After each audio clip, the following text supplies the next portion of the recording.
Good evening good evening good evening. और मेरे अर्जुनास कैसे हो सब लोग? सब बढ़िया? हाँ भाई, आवाज वाज क्लियर है? आवाज सबको आ रही है क्या मेरी? सबको आवाज आ रही है? हाँ भाई, कैसे हो सब लोग? कैसी चल रही है जिंदगी? हाँ, साइंस पढ़ने का मजा आ रहा है? साइंस पढ़ने का मजा ही अलग लेवल पे है ना। अभी तो शुरू हुआ है, अभी तो कुछ कुछ बोर्ड्स के रिजल्ट आए हैं, सीबीएसई वालों का रिजल्ट आना बाकी है। सबकी अपनी अपनी कहानियां चालू होंगी। अभी साइंस स्टार्ट हुई है। सिर्फ केमिस्ट्री मुझे लगता है कि साइंस और बॉटनी जूलॉजी तो चलो साइंस स्टार्ट हुई है, लेकिन हाँ फिजिक्स वाली साइंस अभी बाकी है। ठीक है, चलो तो भैया मोल मोल कर रहे थे आज अपने को, मतलब इस वीक में जो अगली 3 क्लासेस हैं बहुत ही इंपॉर्टेंट है, क्योंकि इसमें हम लोग पढ़ने वाले स्टोइशियोमेट्री, और स्टोइशियोमेट्री बेटा बहुत ही इंपॉर्टेंट है।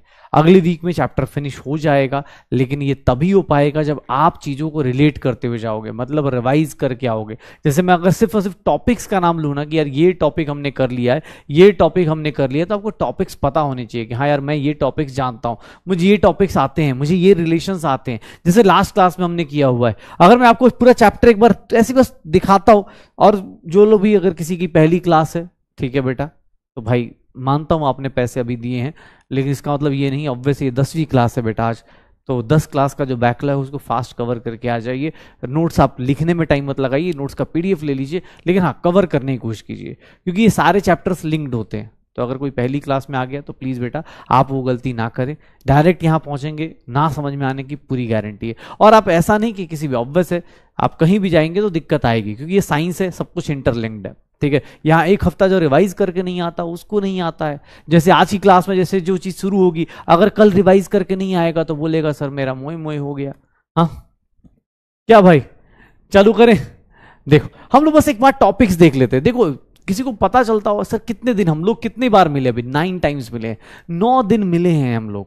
ठीक है, हम लोग ऑब्वियस गैप पे ज्यादा मिल रहे हैं, लेकिन मिले कितने? 9 डेज ही मिले, बस इतने ही दिन मिले। और इतने ही दिन में हमने सोचो 9 डेज के अंदर 1.30 मिनट्स, या बोल दे कि 1 आवर 45 मिनट्स के अंदर हम इतना कुछ डिस्कस कर रहे हैं। और आप भी अपने लेवल को धीरे धीरे मतलब अच्छा कर रहे हैं, बहुत सारे लोग बहुत ही अच्छा कर रहे हैं। मतलब कुछ लोगों के मैसेज देख रहा था इंस्टा इन सब पे कि हाँ भाई ट्राई कर रहे हैं। कुछ लोगों को थोड़ी दिक्कतें हैं, ये बेटा दिक्कत तुम्हें ही नहीं हर एक बच्चे को होती है। 11th क्लास में दिक्कत होना ये नेचुरल चीज है, आप सब लोगों को होती है। बस हाँ मेहनत जितनी बार करोगे, प्रैक्टिस जितनी बार करोगे, मैंने आपको बार बार बोला है क्वेश्चंस को रिपीट करो, जितनी बार हो सके उतनी बार रिपीट करो। डीपी के क्वेश्चंस नहीं आ रहे, सॉल्यूशन देखो, अगर वो भी नहीं हो रहे फिर से उसको रिपीट करो, क्योंकि जितनी बार आप करोगे क्वेश्चंस उतने ज्यादा आप क्या होते जाओगे, एक्सपर्ट होते जाओगे। आप मतलब अगले साल ना जो 12th में होगा ना, या आपका जो सीनियर होगा उससे आप कोई पूछना कि 11th कैसा था, सबका ऐसा ही होता है। ठीक है, तो बहुत ज्यादा पैनिक मोड पे नहीं जाना है, ऑब्वियस मेहनत ज्यादा करनी पड़ेगी। हम बार बार बोलते हैं क्लास 10th का मोड जो था उसको ऑफ कर दीजिए। क्लास 10th में क्या था, कहीं भी पहुंच जाइए स्कूल में, चैप्टर समझ में आ जाता था। यहाँ पर ये दिक्कत है, अगर आप चैप्टर 2-3 लेक्चर मिस कर देंगे पूरा का पूरा चैप्टर मिस हो जाएगा आपका। तो ट्राई कीजिएगा चैप्टर मिस ना करें। ठीक है, चले ओके 1 मिनट। अच्छा चलो एक बात बताओ, सब लोगों को साइंटिफिक नोटेशन ये सारी चीजें हम लोगों ने कर ली थी ना, ये सारी चीजें हमने कर ली थी। ठीक है, 1 मिनट।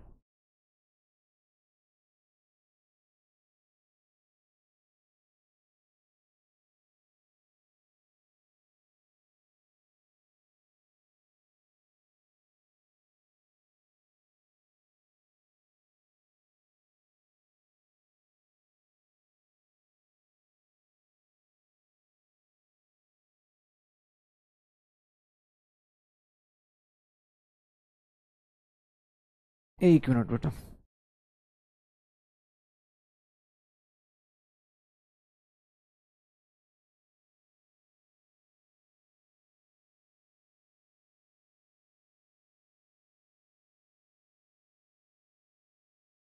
एक मिनट बस चैट थोड़ा हैंग हुआ है, 1 मिनट रुक जाओ।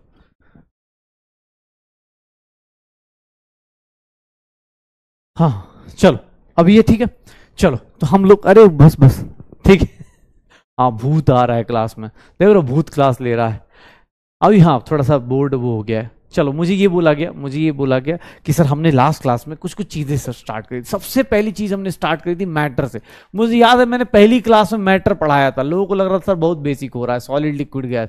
फिर मैटर के बाद हम लोग एटम्स एंड मॉलिक्यूल्स पे चले गए थे कि सर 2 मॉलिक्यूल में कितने एटम होंगे, 4 मॉलिक्यूल में कितने एटम होंगे, आप देखोगे। फिर उसके बाद हमने एटॉमिक नंबर मास नंबर किया था, एटॉमिक नंबर मास नंबर कर लिया था, एटॉमिक नंबर मास नंबर कर लिया था। फिर हम लोगों ने नंबर ऑफ इलेक्ट्रॉन प्रोटॉन जब काउंट हुआ तो उसके बाद सर एटॉमिक मास या एवरेज एटॉमिक मास ये सब चीजें करें। एवरेज एटॉमिक मास बस याद दिलाता हूं कि बेटा हम लोग 9 बार मिले और उसके अंदर इतनी सारी चीजें करी हैं आप सोच भी नहीं सकते। सारे आइसो टर्म्स करे हैं, जितने भी आइसो वाले आइसोटोप्स थे वो सब किए हुए हैं। एवरेज एटॉमिक मास कर लिया, आइसो टर्म्स कर लिए, एटम मॉलिक्यूल्स कर लिया, साइंटिफिक नोटेशन किया हम लोगों ने। साइंटिफिक नोटेशन किया कि साइंटिफिक नोटेशन कितना होगा, साइंटिफिक नोटेशन कैसा होगा। हम लोगों ने सिग्निफिकेंट फिगर्स राउंडिंग ऑफ किया, राउंडिंग ऑफ कर लिया, छोटे छोटे टॉपिक्स कर रहे। इसीलिए इस चैप्टर का नाम क्या रखा गया है? इस चैप्टर का नाम रखा गया है कि some basic concepts of chemistry. Significant figures कर लिए थे, सिग्निफिकेंट फिगर्स कर लिए थे सर। यूनिट कन्वर्जन आपस में, unit conversion, numerical prefix, numerical prefix जो होते हैं,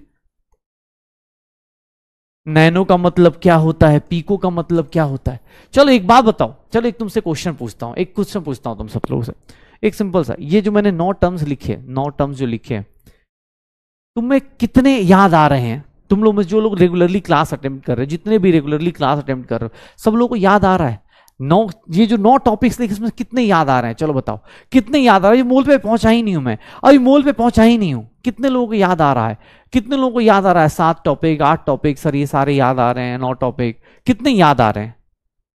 कितने लोगों सर ये देख लो, अभी हम मोल पे तो पहुंचे ही नहीं थे, उससे पहले यूनिट कन्वर्जन, न्यूमेरिकल प्रीफिक्सेस, ये सब।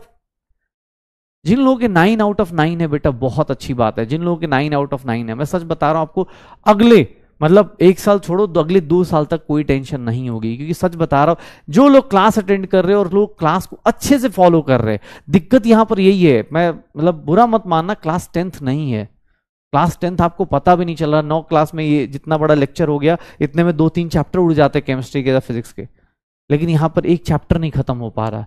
इसका रीजन यही है बेटा, आप सबको ये क्लास 11th वाला फेज समझ में आना चाहिए, नहीं आएगा तो आपके लिए दिक्कत होगी।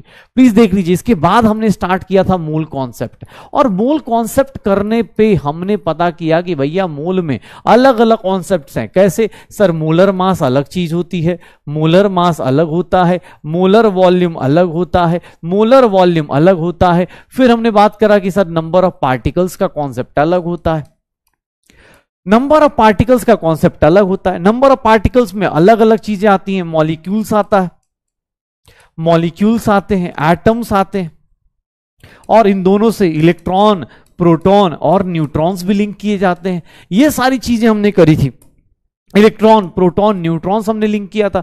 मोल कॉन्सेप्ट पढ़ा था पक्का, ये देखना अपने पास, मोल कॉन्सेप्ट पढ़ा था हमने। वाई मैप बनाया था कि सर इन तीनों को आपस में रिलेट करना है, इन तीनों को अगर आपस में रिलेट करना है, कभी भी किसी का वॉल्यूम दिया है, मास नहीं निकाल सकते डायरेक्ट, आप उसका नंबर ऑफ मोल्स निकालेंगे, फिर उससे मास निकालेंगे। यही बेसिक चीजें करी थी। फिर अगर मैं बात करूं, अगर मैं यहां पर आऊं 11th कॉन्सेप्ट पे, तो हम लोगों ने स्टार्ट किया था लॉज ऑफ केमिकल कॉम्बिनेशन किया, लॉज ऑफ केमिकल कॉम्बिनेशन किया। इसमें भी हमने 6 लॉज किए, इसमें भी हमने 6 लॉज किए। कौन कौन से? लॉज ऑफ केमिकल कॉम्बिनेशन में कि सर अगर कोई रिएक्शन दी है तो रिएक्टेंट का मास, प्रोडक्ट का मास, ये दोनों इक्वल होते हैं, लॉ ऑफ कंजर्वेशन ऑफ मास होता है। अगर कोई बंदा, कोई भी पार्टिकल है, कोई कंपाउंड है, जो क्या हो रहा है, जो क्या हो रहा है, कहीं से भी किसी भी सोर्स से लेके आओ, अगर उसके मास का रेशियो सेम है, that is known as law of definite proportion. अगर किसी भी 2 एलिमेंट्स को आपस में एक से ज्यादा कंपाउंड्स बनते हैं तो उसको बोलते हैं लॉ ऑफ मल्टीपल प्रोपोर्शन, उसको बोलते हैं लॉ ऑफ मल्टीपल प्रोपोर्शन।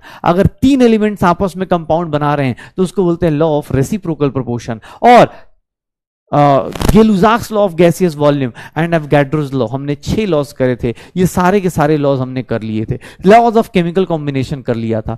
फिर मैंने लास्ट में आते आते फिर आपको बताया था परसेंटेज कंपोजिशन क्या होती है। परसेंटेज कंपोजिशन क्या होती है सर? परसेंटेज कंपोजिशन कैसे निकालते हैं? मिनिमम मॉलिक्यूलर मास कैसे होता है? मिनिमम मॉलिक्यूलर मास कैसे होता है? बेटा देख, इस चैप्टर को मैं बस ब्रेक करके दिखा रहा हूं तुझे कि ये चैप्टर बेसिक कॉन्सेप्ट क्यों कहलाता है। इसका रीजन है क्योंकि ये चैप्टर ना बेटा कहीं भी इंपेरिकल एंड मॉलिक्यूलर फॉर्मूला हमने लास्ट क्लास में किया था। इंपेरिकल और मॉलिक्यूलर फॉर्मूला हमने लास्ट क्लास में किया था। आइडियल गैस इक्वेशन आज फिर से कराऊंगा और उसके ऊपर डिस्कशन और करूंगा।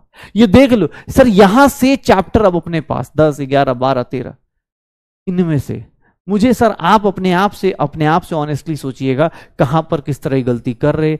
कुछ अगर गलतियां हो रही हैं तो उसको सही कीजिए। मैंने अभी तक आपको 14 टॉपिक पढ़ाए हैं, 9 क्लासेस में 14 टॉपिक्स कराए हैं आपको, ठीक है? तो भैया भरोसा रखिए, 14 में से 14 अगर आपको आते हैं, अच्छे से आते हैं, रिवाइज कीजिए। मैं आपको इसलिए बोल रहा हूं आज मंडे का दिन है, तुम्हें नहीं पता, हमें एज ए टीचर हमें लगता है कि यार कोई बच्चा ऐसा ना फील कर रहा हो कि 10 से आया है तो अरे सर आप तो हर एक दिन नया शुरुआत कर दो।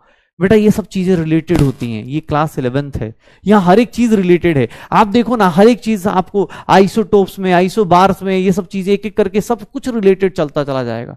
एम्पेरिकल मॉलिक्यूलर फॉर्मूला वगैरह, ये छोटे छोटे टॉपिक्स जो होंगे ना आपको परेशान भी कर सकते हैं, और लेकिन हाँ अगर आपने धीरे धीरे रिवाइज करते रहे तो अच्छा लगता रहेगा, पक्का हो जाएगा। केबीडी होगा बेटा, लेट होगा, केबीडी लास्ट में होगा। चलो आज मुझे बहुत ही इंपॉर्टेंट चीजें करानी है, लेकिन उससे पहले मैं गैस को पढ़ाना चाहता हूं। गैस मतलब याद करो, गैस के लिए मैंने लास्ट क्लास में एक इक्वेशन लिखी थी। चलो मुझे बताओ गैस की इक्वेशन क्या लिखी थी? गैस की इक्वेशन क्या लिखी थी?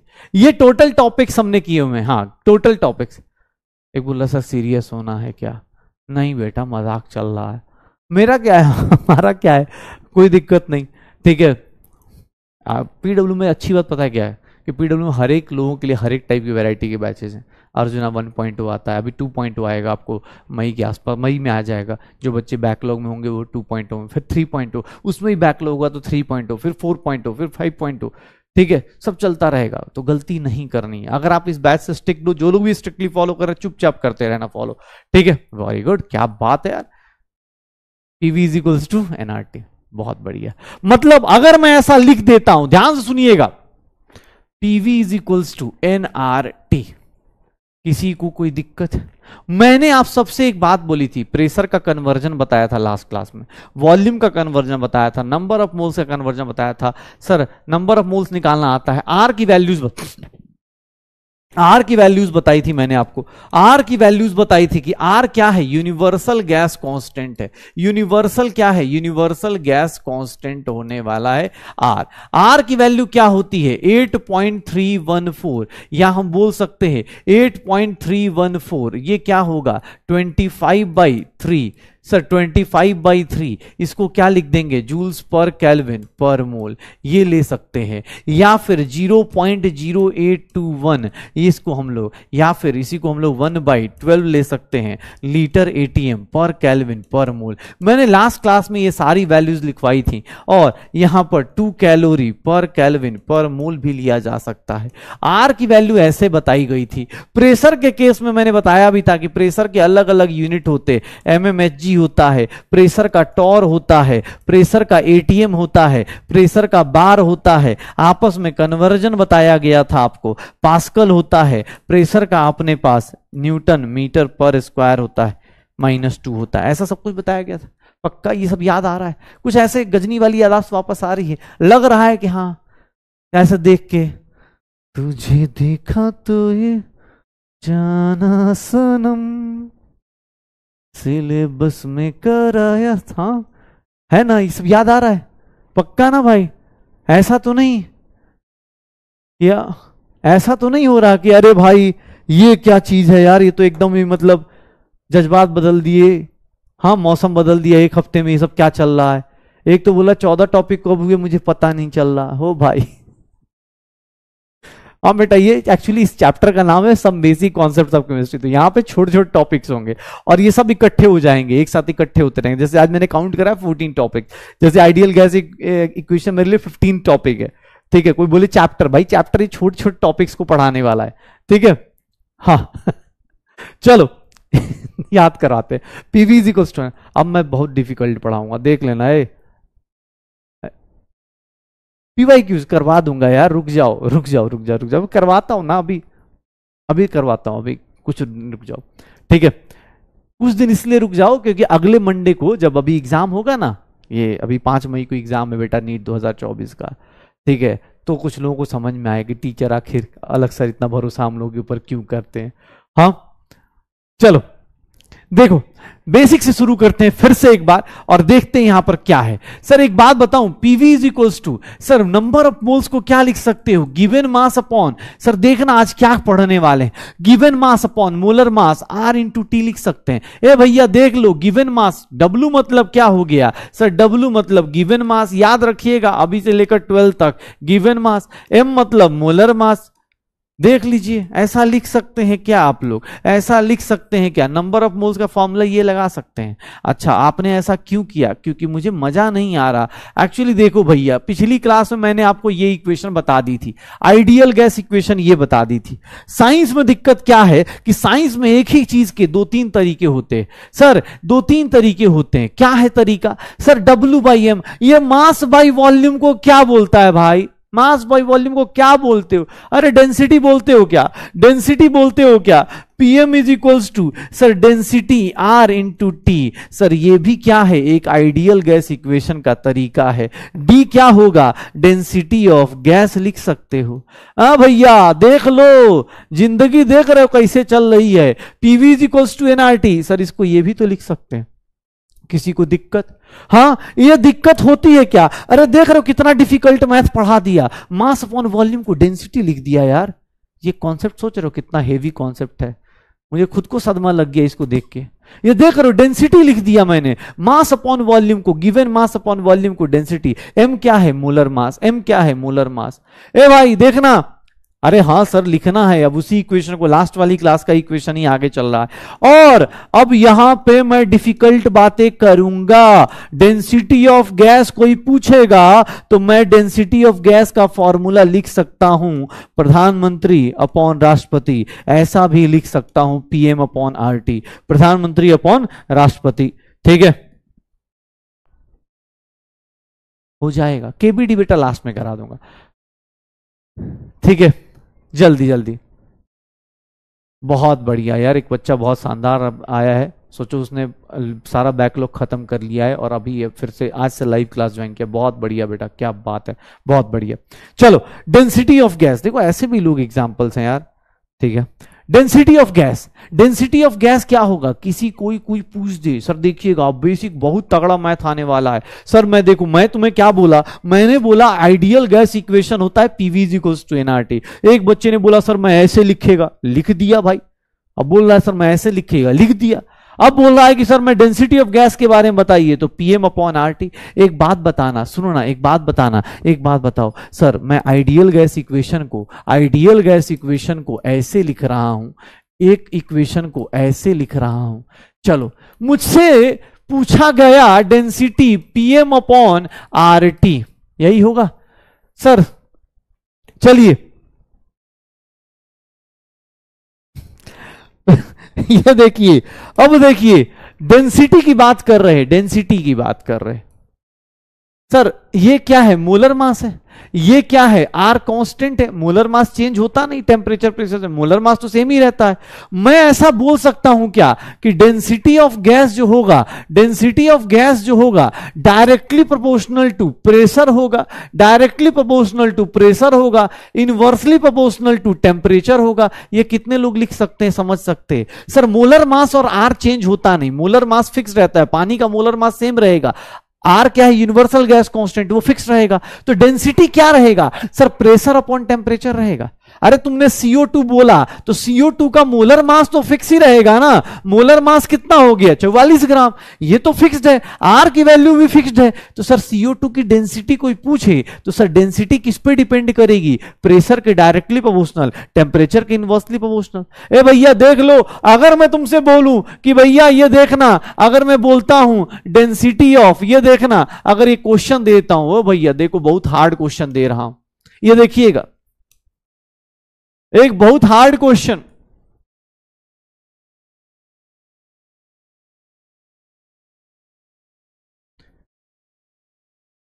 अगर मैं ये ऑप्शंस दे देता हूं,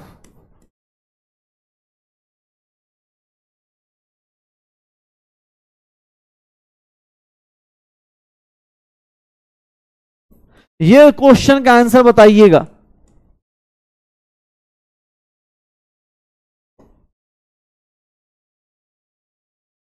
इस क्वेश्चन का आंसर बता दीजिए आप लोग। सर जो वो कॉन्सेप्ट अपने पास समझ रहे हैं वो लोग साथ साथ में ये बताइए सर कब होगा डेंसिटी किसी भी गैस की, अगर मैंने प्रेशर और टेम्परेचर की ये कंडीशन दी, कौन सा ऑप्शन होगा? हाईएस्ट कब होगा? हाईएस्ट कब होगा? Density of gas directly proportional to क्या होगी? Pressure, inversely proportional to temperature. अगर किसी भी गैस, कोई भी गैस हो, क्या फर्क पड़ रहा है सर? डेंसिटी किस पे डिपेंड करेगी? याद रखना, छोटे छोटे कॉन्सेप्ट कैसे होते हैं, इसी को, इसीलिए इस चैप्टर का नाम क्या रखा है? Some basic concept. क्या कि सर टेम्परेचर क्या होना चाहिए? कम, और प्रेशर क्या होना चाहिए? ज्यादा। टेम्परेचर कम, प्रेशर ज्यादा। सर प्रेशर पहले प्रेशर को हटाओ, प्रेशर ज्यादा होना चाहिए, तो ये 1 atm वाला ऑप्शन हटाओ, 2 atm पे आओ। टेम्परेचर क्या होना चाहिए? कम होना चाहिए। क्या आंसर आएगा? B is the correct answer. B is the correct answer. किसी भी गैस की अगर डेंसिटी की बात कोई करेगा तो डेंसिटी हाईएस्ट कब आएगा? सर वो कब आएगा? डेंसिटी ऑफ गैस कब हाईएस्ट होगा? इस तरह का हाईएस्ट होगा। पक्का हो जाएगा सर। देख लो कितना हार्ड चीज पढ़ा दिया। मतलब डेंसिटी, अगर एक बात बताओ, डेंसिटी की बात कोई कर, अच्छा मैं एक मिनट रुको, ये चीज मैंने कब बोली? ये डेंसिटी ऑफ गैस है। एक मिनट ध्यान से देखिएगा,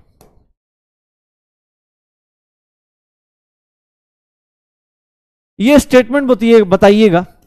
eight constant temperature and pressure, eight constant temperature and pressure, density of a gas will remain, sorry will be, या ऐसे बताओ, ये चेंज होगा, विल बी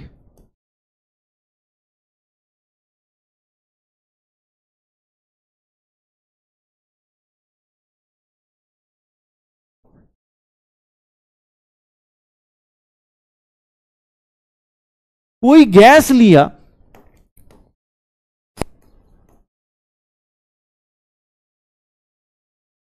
क्या होगा? कौन सा ऑप्शन होगा?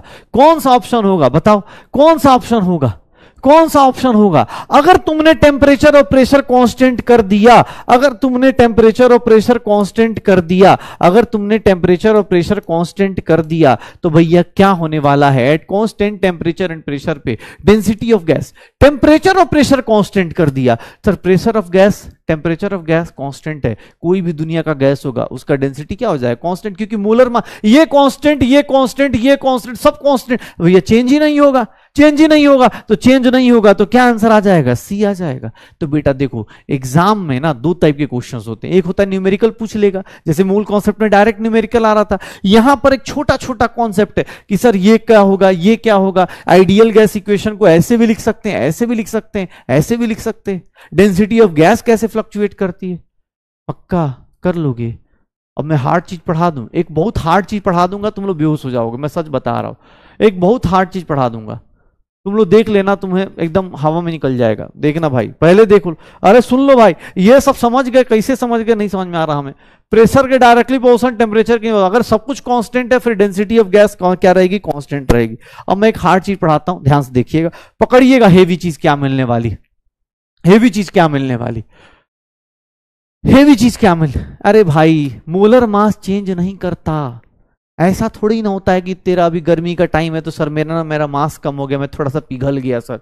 ऐसा थोड़ा होता है कि सर मेरा मास कम हो गया, हाँ कि मैं सर पिघल गया, थोड़ा सा ना हीट ज्यादा हुई तो बॉडी पिघल गई, ऐसा नहीं होता भाई। सीधी सी बात है, मोलर मास कांस्टेंट है, आर कांस्टेंट है, आर तो पता ही है ना कांस्टेंट होता है। प्रेशर क्या है? कांस्टेंट है। टेम्परेचर भी कांस्टेंट है, तो डेंसिटी क्या रहेगी? Remains unchanged. हाँ चलो चलो, ये देखो वेपर डेंसिटी की बात करते हैं, वेपर डेंसिटी की बात करते हैं। Vapour density, sir vapour density क्या होता है? अरे सुनो, बहुत हार्ड कॉन्सेप्ट है, पहले बता रहे हैं, एकदम पकड़िएगा, बहुत बहुत बहुत अल्टीमेट चीज है ये देखिए वेपर डेंसिटी क्या होती है। वेपर डेंसिटी किसको बोलते हैं? ए भाई साहब सुनिएगा, पहले मैं इंग्लिश लिखता हूं, पहले देखिएगा। इट इज द, देखो भाई तुम्हें डराने के लिए, it is the ratio of, it is the ratio of density of a gas, density of a gas. अगर vapour density of a gas निकालना है किसी का, वेपर डेंसिटी ऑफ गैस निकालना है तो it is the ratio of density of gas at same temperature and pressure to the density of. अच्छा, दुनिया की सबसे लाइटेस्ट गैस कौन सी है? सबसे हल्की गैस कौन सी है? चलो एक बात बताओ, सबसे हल्की गैस कौन सी है? सबसे हल्की गैस क्या होगी? सबसे हल्की गैस, सबसे हल्की गैस क्या होगा बताओ सर? सबसे हल्का गैस कौन सा होगा?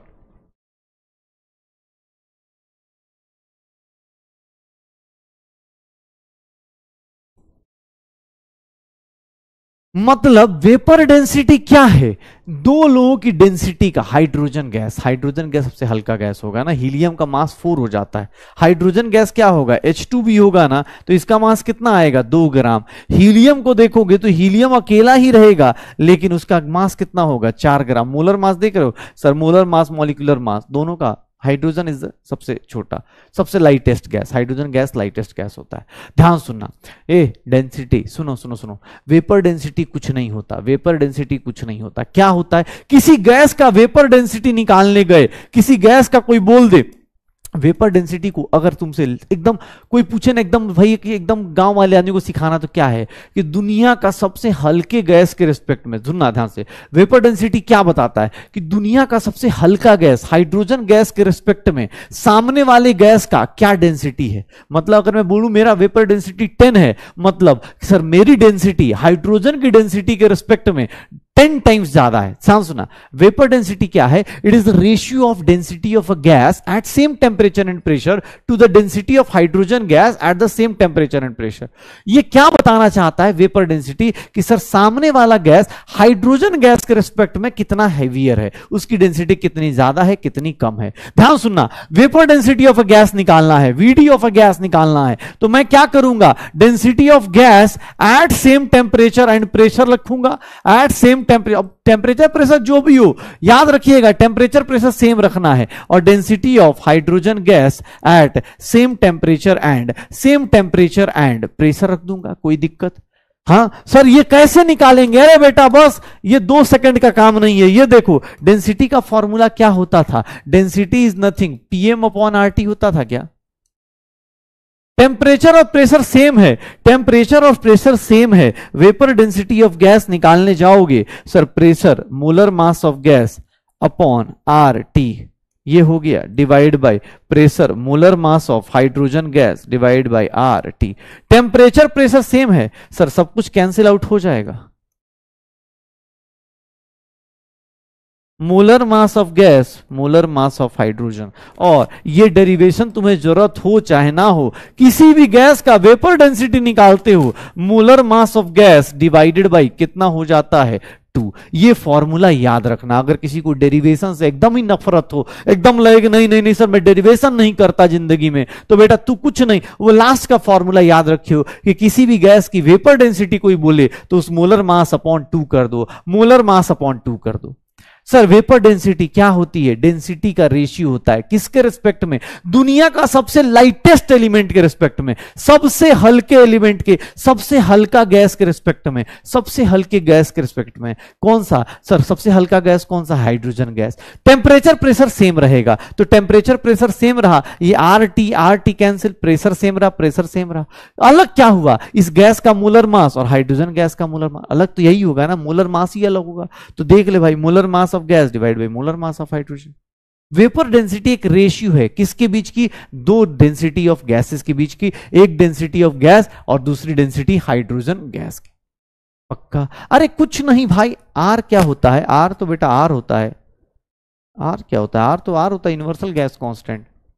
ठीक है, हाँ सेम टेम्परेचर एंड प्रेशर दिया होगा, ऑब्वियस है भाई। टेम्परेचर प्रेशर मजे लेके कौन तुमसे पूछेगा। वेपर डेंसिटी मैं बता रहा हूं भाई, ऑब्वियस है टेम्परेचर प्रेशर कांस्टेंट होता है तभी मेजर करते हैं। ऐसा नहीं कि अब सर अपनी मर्जी से सर टेम्परेचर प्रेशर सेम नहीं हुआ तो, अरे बेटा फिर तो भाई क्या हो जाएगा, ऑब्वियस पूरी कैलकुलेशन हो जाएगी। एग्जाम हॉल में कोई पूछेगा, अब ऐसा थोड़ा होता कि सर ऐसे मान लीजिए कुछ भी, अरे नहीं मानते भाई, 1 मूल रुपया मानना आसान था, होना पॉसिबल नहीं है ना, जिंदगी पता है ना रियलिटी की मूल नहीं हो पाएगा।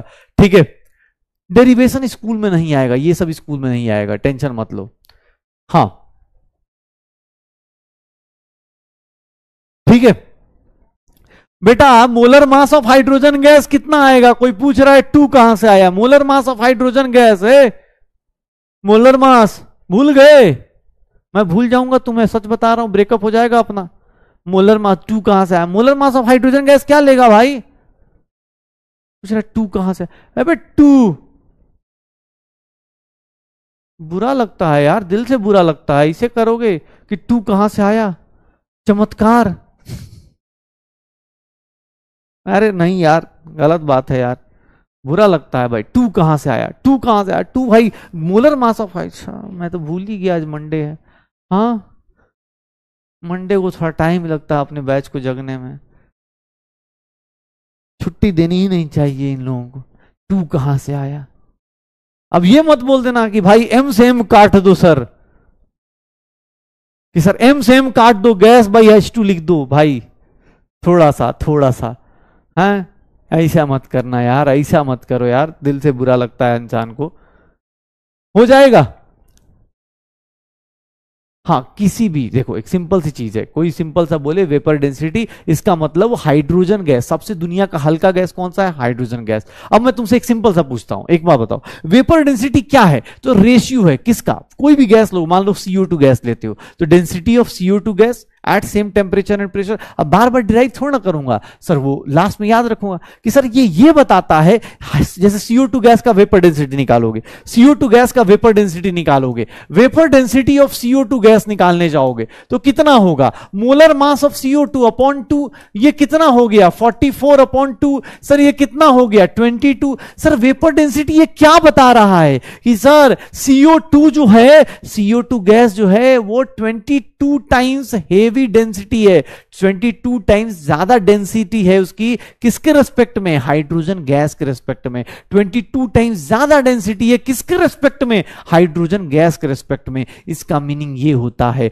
वेपर डेंसिटी, इसीलिए हाइड्रोजन दुनिया का सबसे हल्का गैस लेके हमने मेजर किया कि भैया इसके रेस्पेक्ट में अब बताओ कौन कितना ज्यादा डेंसिटी वाला है, पक्का हो जाएगा। यूनिट, यूनिट क्यों होगा, यूनिट देख लो, डेंसिटी और डेंसिटी दो लोगों का रेशियो अगर सेम बंदे का होगा, वेपर डेंसिटी यूनिटलेस होता है, इसका कोई यूनिट नहीं होता है, यूनिटलेस होता है। क्यों, क्योंकि सर दोनों सेम क्वांटिटी का जब रेशियो लेते हैं तो यूनिट यूनिट कैंसिल आउट हो जाएगा, यूनिटलेस हो जाएगा, पक्का। हाँ यूनिट नहीं होता, वेपर डेंसिटी नहीं होगा। अरे कोई भी, जैसे अच्छा एक बोल रहा है कहां से सर, एक बात बता, एक बोल रहा है सर पानी का वेपर डेंसिटी, विनोद देख रहे पानी का वेपर डेंसिटी, पानी गैस है क्या, एकदम नहीं। दिमाग, ये दोनों कानों के बीच में ना बेटा एक भगवान ने बहुत अच्छा गिफ्ट दिया है, लॉ ऑफ कंजर्वेशन ऑफ दिमाग नहीं करना है। पानी के ऊपर वेपर डेंसिटी निकालेगा रे भाई, पानी का वेपर डेंसिटी तू निकालेगा है ऐसे, फिर ऐसे करेगा तो भाई पानी का वेपर डेंसिटी पानी का मत निकाल देना भाई, पानी लिक्विड होता है यार, कितनी बार बताओ, वॉल्यूम में ही बोला था पानी को, पानी हमेशा लिक्विड, जब तक वो बोले नहीं कि गैस है तब तक पानी को गैस नहीं, पानी जिंदगी में लिक्विड लेना है, गैस पानी को ठीक, और कोई गैस ले ले भाई, तू SO2 गैस का वेपर डेंसिटी बता भाई मुझे, जल्दी सब लोग निकालो वेपर डेंसिटी। सर मीनिंग बताइए इन सब का, अगर मैं बोलता हूं नाइट्रोजन गैस का वेपर डेंसिटी, इसका मीनिंग आप पहले निकालिए, मोलर मास आपको आना चाहिए और फिर वहां से आप निकाल के बताइए क्या मीनिंग समझ में आता है। अगर वेपर दिया है तो, दिया हो तो, लेकिन नहीं दिया होता है इसीलिए दिक्कत आती है, ये गलती मत कीजिएगा। जब तक एग्जाम में वाटर वेपर ना लिखा हो, वाटर वेपर लिखा हो तो कर देना भाई, कितना डिफिकल्ट है। SO2 का निकालो, N2 का निकालो, SO2 का निकालो और N2 का निकालो, जल्दी जल्दी। हाँ जल्दी जल्दी जल्दी, क्या होगा? SO2 का क्या होगा? N2 का क्या होगा? SO2 का क्या होगा? N2 का क्या होगा? Vapour density.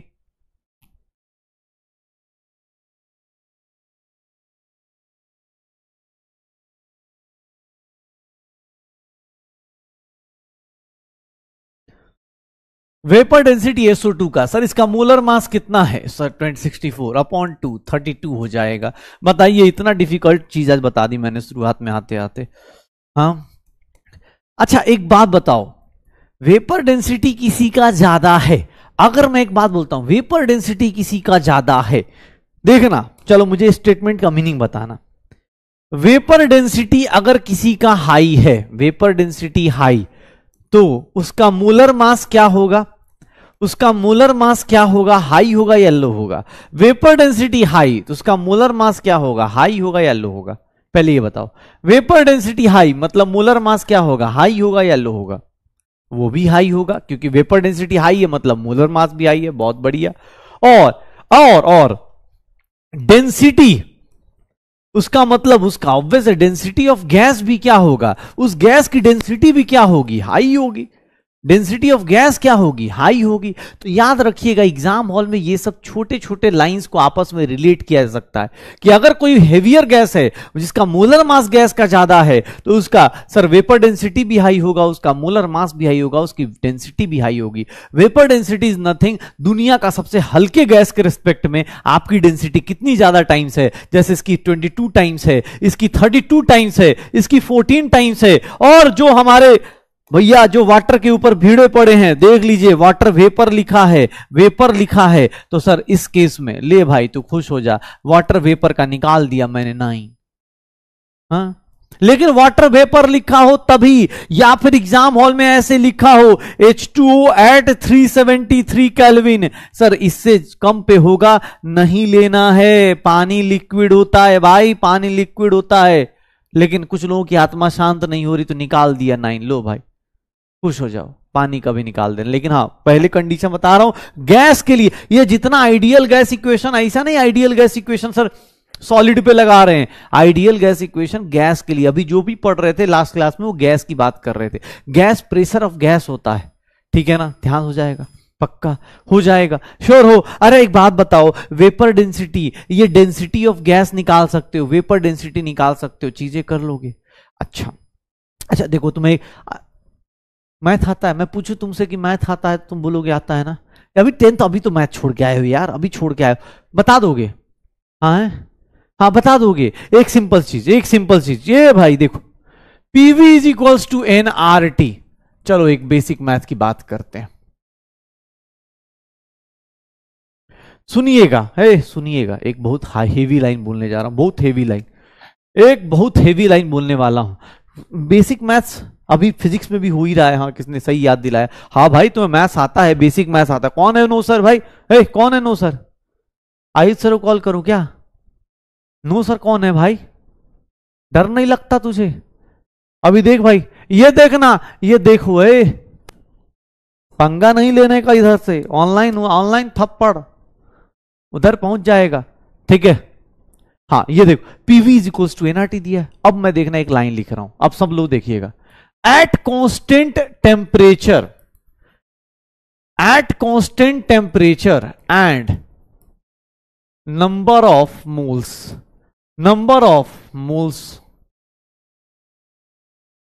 Pressure of gas is inversely proportional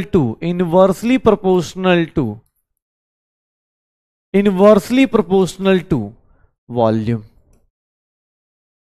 ये लाइन एक बार आप सब लोग सोच लीजिए। अगर टेम्परेचर क्या होगा, अगर टेम्परेचर और नंबर ऑफ मोल्स कांस्टेंट हो गया, ध्यान सुनिएगा, आप खुद से सोचिए ये लाइन कैसे सही होगी। ये लाइन कैसे, एग्जाम हॉल में रट के मत जाइए कि प्रेशर जो है इनवर्सली प्रोपोर्शनल टू वॉल्यूम है। लेकिन एक चीज आपको पता होनी चाहिए, ये सब मैं लाइन कैसे लिख रहा हूं, किसने बोला सर कैसे लिख दिया? आइडियल गैस इक्वेशन पता है और आप ये लाइन कैसे लिख गए? ध्यान सुनना कैसे लिख रहा हूं। ये देखो, टेम्परेचर क्या है? कांस्टेंट। टेम्परेचर क्या हो गया? कांस्टेंट। आर क्या है? कांस्टेंट। आर क्या है? कांस्टेंट। सर तुमने क्या बोला? टेम्परेचर और नंबर ऑफ मोल्स भी क्या हो गया? कांस्टेंट।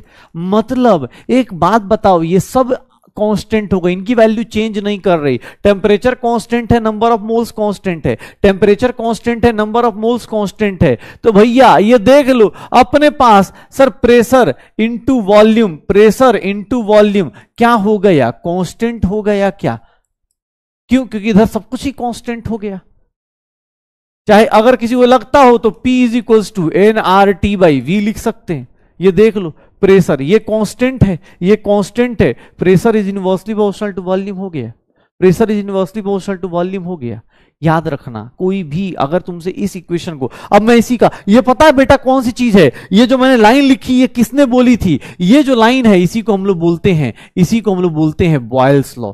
ये लॉ मत याद करो, कोई दिक्कत नहीं, लेकिन पता होना चाहिए कि गैस का प्रेशर वॉल्यूम के इनवर्सली प्रोपोर्शनल होता है। रट्टाफिकेशन मत कीजिएगा, लाइंस को पकड़िए। At constant temperature and number of moles pressure is inversely proportional to volume, pressure is inversely proportional to volume, pressure into volume is equals to constant.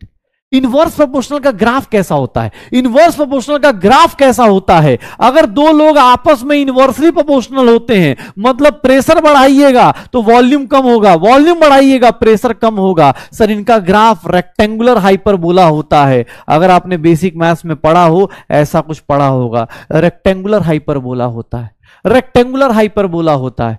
अरे होगा कि नहीं होगा? इनवर्सली का मतलब,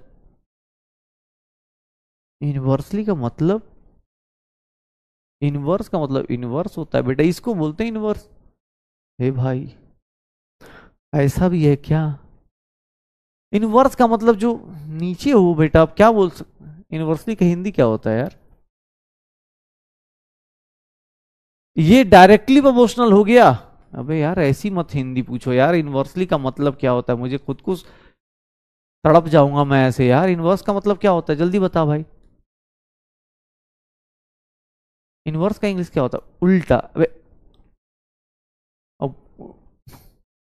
हाँ मतलब उल्टा, उल्टा पर कैसे बोलने में अजीब सा लग रहा है, उल्टा प्रोपोर्शनल टू, मतलब इनवर्सली मतलब एक को बढ़ाओगे ना तो दूसरा कम हो जाएगा। यार भाई थोड़ी इंग्लिश सही कर ले यार भाई, जो भी था इनवर्सली प्रोपोर्शनल वाला भाई थोड़ा सही कर ले अपनी इंग्लिश। इनवर्सली का मतलब जो इधर बढ़ाओगे तो ये कम हो जाएगा, ये कम बढ़ाओगे तो ये कम हो जाएगा, एक दूसरे के अपोजिट चलेंगे।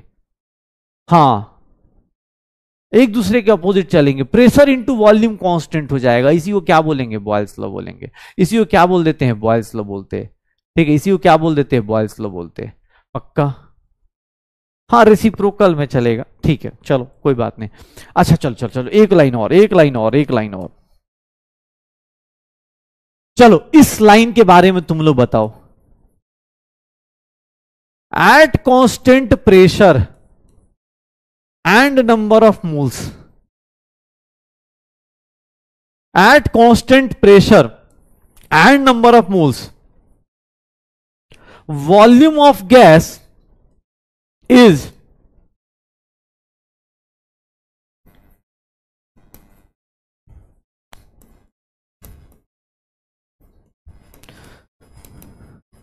चलो यहां फिल इन द ब्लैंक्स करके बताओ। सोचो आराम से, एक बार सोचो, एक बार सोचो। अगर प्रेशर और नंबर ऑफ मोल्स कांस्टेंट हो गया, अगर प्रेशर और नंबर ऑफ मोल्स कांस्टेंट हो गया, अगर प्रेशर और नंबर ऑफ मोल्स कांस्टेंट हो गया तो उस केस में क्या होगा? Pressure and number of moles constant हो गया तो सर डायरेक्टली प्रोपोर्शनल होगा, इनवर्सली प्रोपोर्शनल होगा, टेम्परेचर इन केल्विन। हमेशा उस फॉर्मूले में हमेशा टेम्परेचर कहां रखना है? केल्विन में रखना है। टेम्परेचर कहां रखना है? केल्विन में रखना है। टेम्परेचर कहां रखना है? केल्विन में रखना है। पक्का? अबे तो लिखते चलो ना, ये सब लाइंस तो तुम्हारे ही काम किए, लिखने के लिए अलग से टाइम। चल लिख, जल्दी लिख, बाकी लोग जल्दी जल्दी निकालिए। क्या होगा? Pressure and number of moles constant है तो वॉल्यूम किसके होगा? डायरेक्टली प्रोपोर्शनल होगा या इनवर्सली? डायरेक्टली प्रोपोर्शनल होगा। कैसे होगा या ये कैसे हुआ? अरे कैसे हुआ? डायरेक्टली प्रोपोर्शनल हुआ। कैसे हो रहा है डायरेक्टली प्रोपोर्शनल? कैसे हो रहा है? तो सर एक सिंपल सी बात है, PV is equals to N R T. तो सर वॉल्यूम की बात करेंगे, ये कांस्टेंट है, volume is nothing N R by P into T.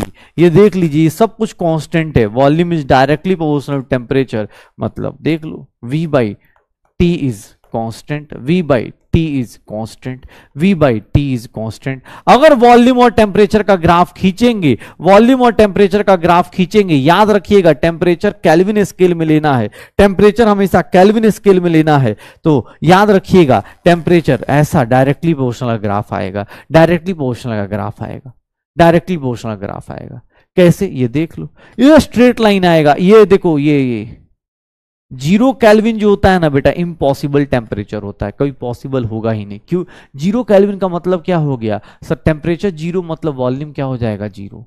Volume 0 नहीं होगा, ध्यान सुनिएगा, देख लो, 0 kelvin is impossible temperature, 0 kelvin is impossible temperature, ठीक है, 0 केल्विन इज इम्पॉसिबल टेम्परेचर। और ये जो लॉ है, ये जो लॉ है, इसका नाम हम लोग क्या रख देते हैं? This law is known as Charles law.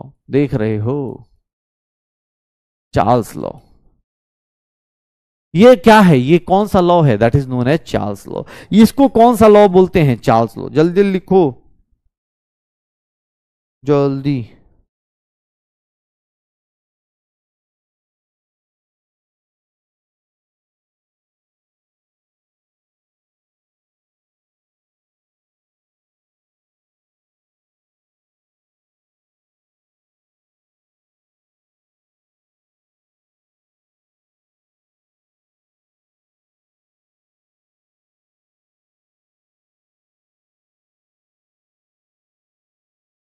क्या होगा?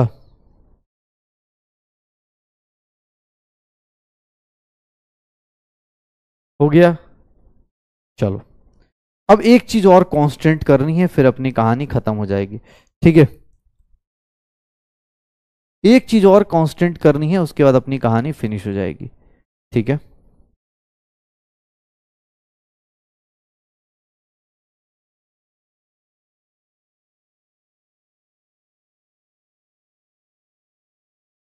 चलो, अब एक बात बताओ, अरे कहानी फिनिश मतलब ये गैस वाला काम खत्म। एक लाइन और लिखूंगा, at constant volume and number of moles, at constant volume and number of moles, ध्यान सुनना बेटा, at constant volume and number of moles, pressure of gas is proportional to, चलिए बता दीजिए मुझे, proportional to temperature in kelvin. क्या होगा? ये भी आंसर बता सकते हैं आप ही लोग, स्टेटमेंट आप ही, भाई मैं कोई लॉ पढ़ा ही नहीं रहा, मुझे सीधी सी बात है, इसको लॉ बोलते हैं, इसको पता है। 0 केल्विन बेटा पॉसिबल टेम्परेचर नहीं होता, 0 kelvin is not a possible impossible temperature, ठीक है, इम्पॉसिबल टेम्परेचर आ जाता है 0 केल्विन। 0 केल्विन जो है impossible temperature.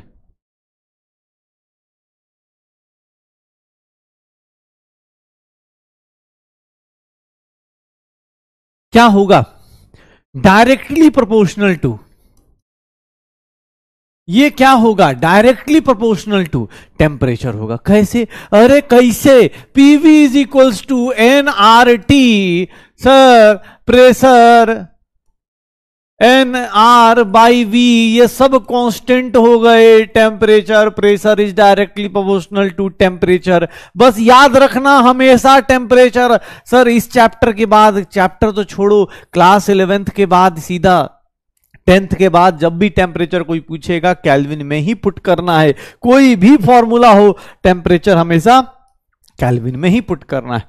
Pressure is directly proportional to temperature, pressure versus temperature का ग्राफ बनाओगे, pressure versus temperature in kelvin का ग्राफ बनाओगे, pressure in temperature in kelvin का ग्राफ बनाओगे, ऐसे जाएगा। सर याद रखिएगा 0 kelvin is not the possible temperature, impossible temperature होता है, क्योंकि वहां सब कुछ ही 0 हो जाएगा और ऐसा पॉसिबल रियल लाइफ में नहीं हो सकता, इसीलिए इम्पॉसिबल टेम्परेचर बोलते हैं, इसीलिए उसको इम्पॉसिबल टेम्परेचर बोलते हैं, इम्पॉसिबल टेम्परेचर बोलते हैं। पक्का? ये जो लॉ है, इस लॉ को पता है क्या बोलते हैं? इस लॉ को पता है क्या बोलते हैं? तुम लोग नाम देखते याद आ जाए कुछ, इसी को नाम बोलते थे गेलुजाक्स लॉ। ये याद है गेलुजाक्स? ये गेलुजाक्स लॉ है, ये गैसियस वॉल्यूम वाला, ये गेलुजाक्स लॉ है। वो बॉयल्स था, ये चार्ल्स हो गया, ये गेलुजाक्स लॉ है। पक्का ये गेलुजाक्स लॉ है प्रेशर वॉल्यूम का। अच्छा ये भाई ये सर एक और लॉ बता दूं, लास्ट वाला ये देखोगे, ये ऑलरेडी पढ़ चुके हो तुम, एवोगाड्रोस लॉ पढ़ चुके हो। ये जितने भी लॉ पढ़ रहे हो सब किसके लिए वैलिड है? गैस के लिए वैलिड है। सर ये किसके लिए पढ़ रहे हो? कि sir eight constant temperature and pressure. अब देखिए last line, temperature and pressure, constant temperature and pressure, at constant temperature and pressure volume of gas is directly proportional to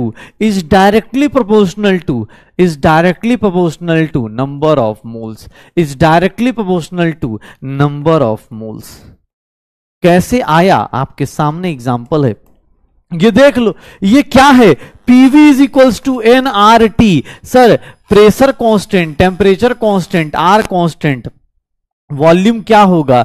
N R T by P. Sir ये देख लो, इन सबको मिला दो, volume is directly proportional to N, volume is directly proportional to N हो जाएगा, volume is directly proportional to N हो जाएगा। पक्का? तो बेटा यही है गैस के लॉ। गैस के लॉ अलग से नहीं रटने हैं, बैठ के इसको मत रटने लगना, ये तुम्हें कुछ भी याद नहीं करना। अगर तुम्हारा बेसिक मैथ अच्छा है तो बस एक चीज को कांस्टेंट कर दो, एक चीज को कांस्टेंट कर दो, आपस में रिलेशन कर दो। मैंने कोई नई चीज, मेरे से कोई पूछे ना, आज एक नया फॉर्मूला, सिर्फ एक नया फॉर्मूला बताया है, वो vapour density is nothing molar mass by 2। उसके अलावा कोई पूछे ये सब क्या है? सर एक को कांस्टेंट करो, बेसिक मैथ लगा दो, एक को कांस्टेंट करो, दूसरे को लगा दो, दूसरे को लगा दो। हाँ पक्का हो जाएगा सर, ये हो जाएगा, एवोगाड्रोस लॉ हो जाएगा। कांस्टेंट टेम्परेचर प्रेशर वॉल्यूम हो जाएगा, constant temperature and number of moles, pressure of gas is directly proportional to, inversely proportional to volume. Charles law हो गया, गेलुजाक्स लॉ हो गया, बॉयल्स लॉ हो गया, एवोगाड्रोस लॉ हो गया। सर ये गैस ही गैस हो गया, जिंदगी में गैस ही गैस हो गया। अब तो एसिडिटी इनो उनो पीना पड़ेगा पचाने के लिए ना। हाँ ठीक है, ऑब्वियस है, वॉल्यूम डायरेक्टली प्रोपोर्शनल मतलब स्ट्रेट लाइन ग्राफ आएगा।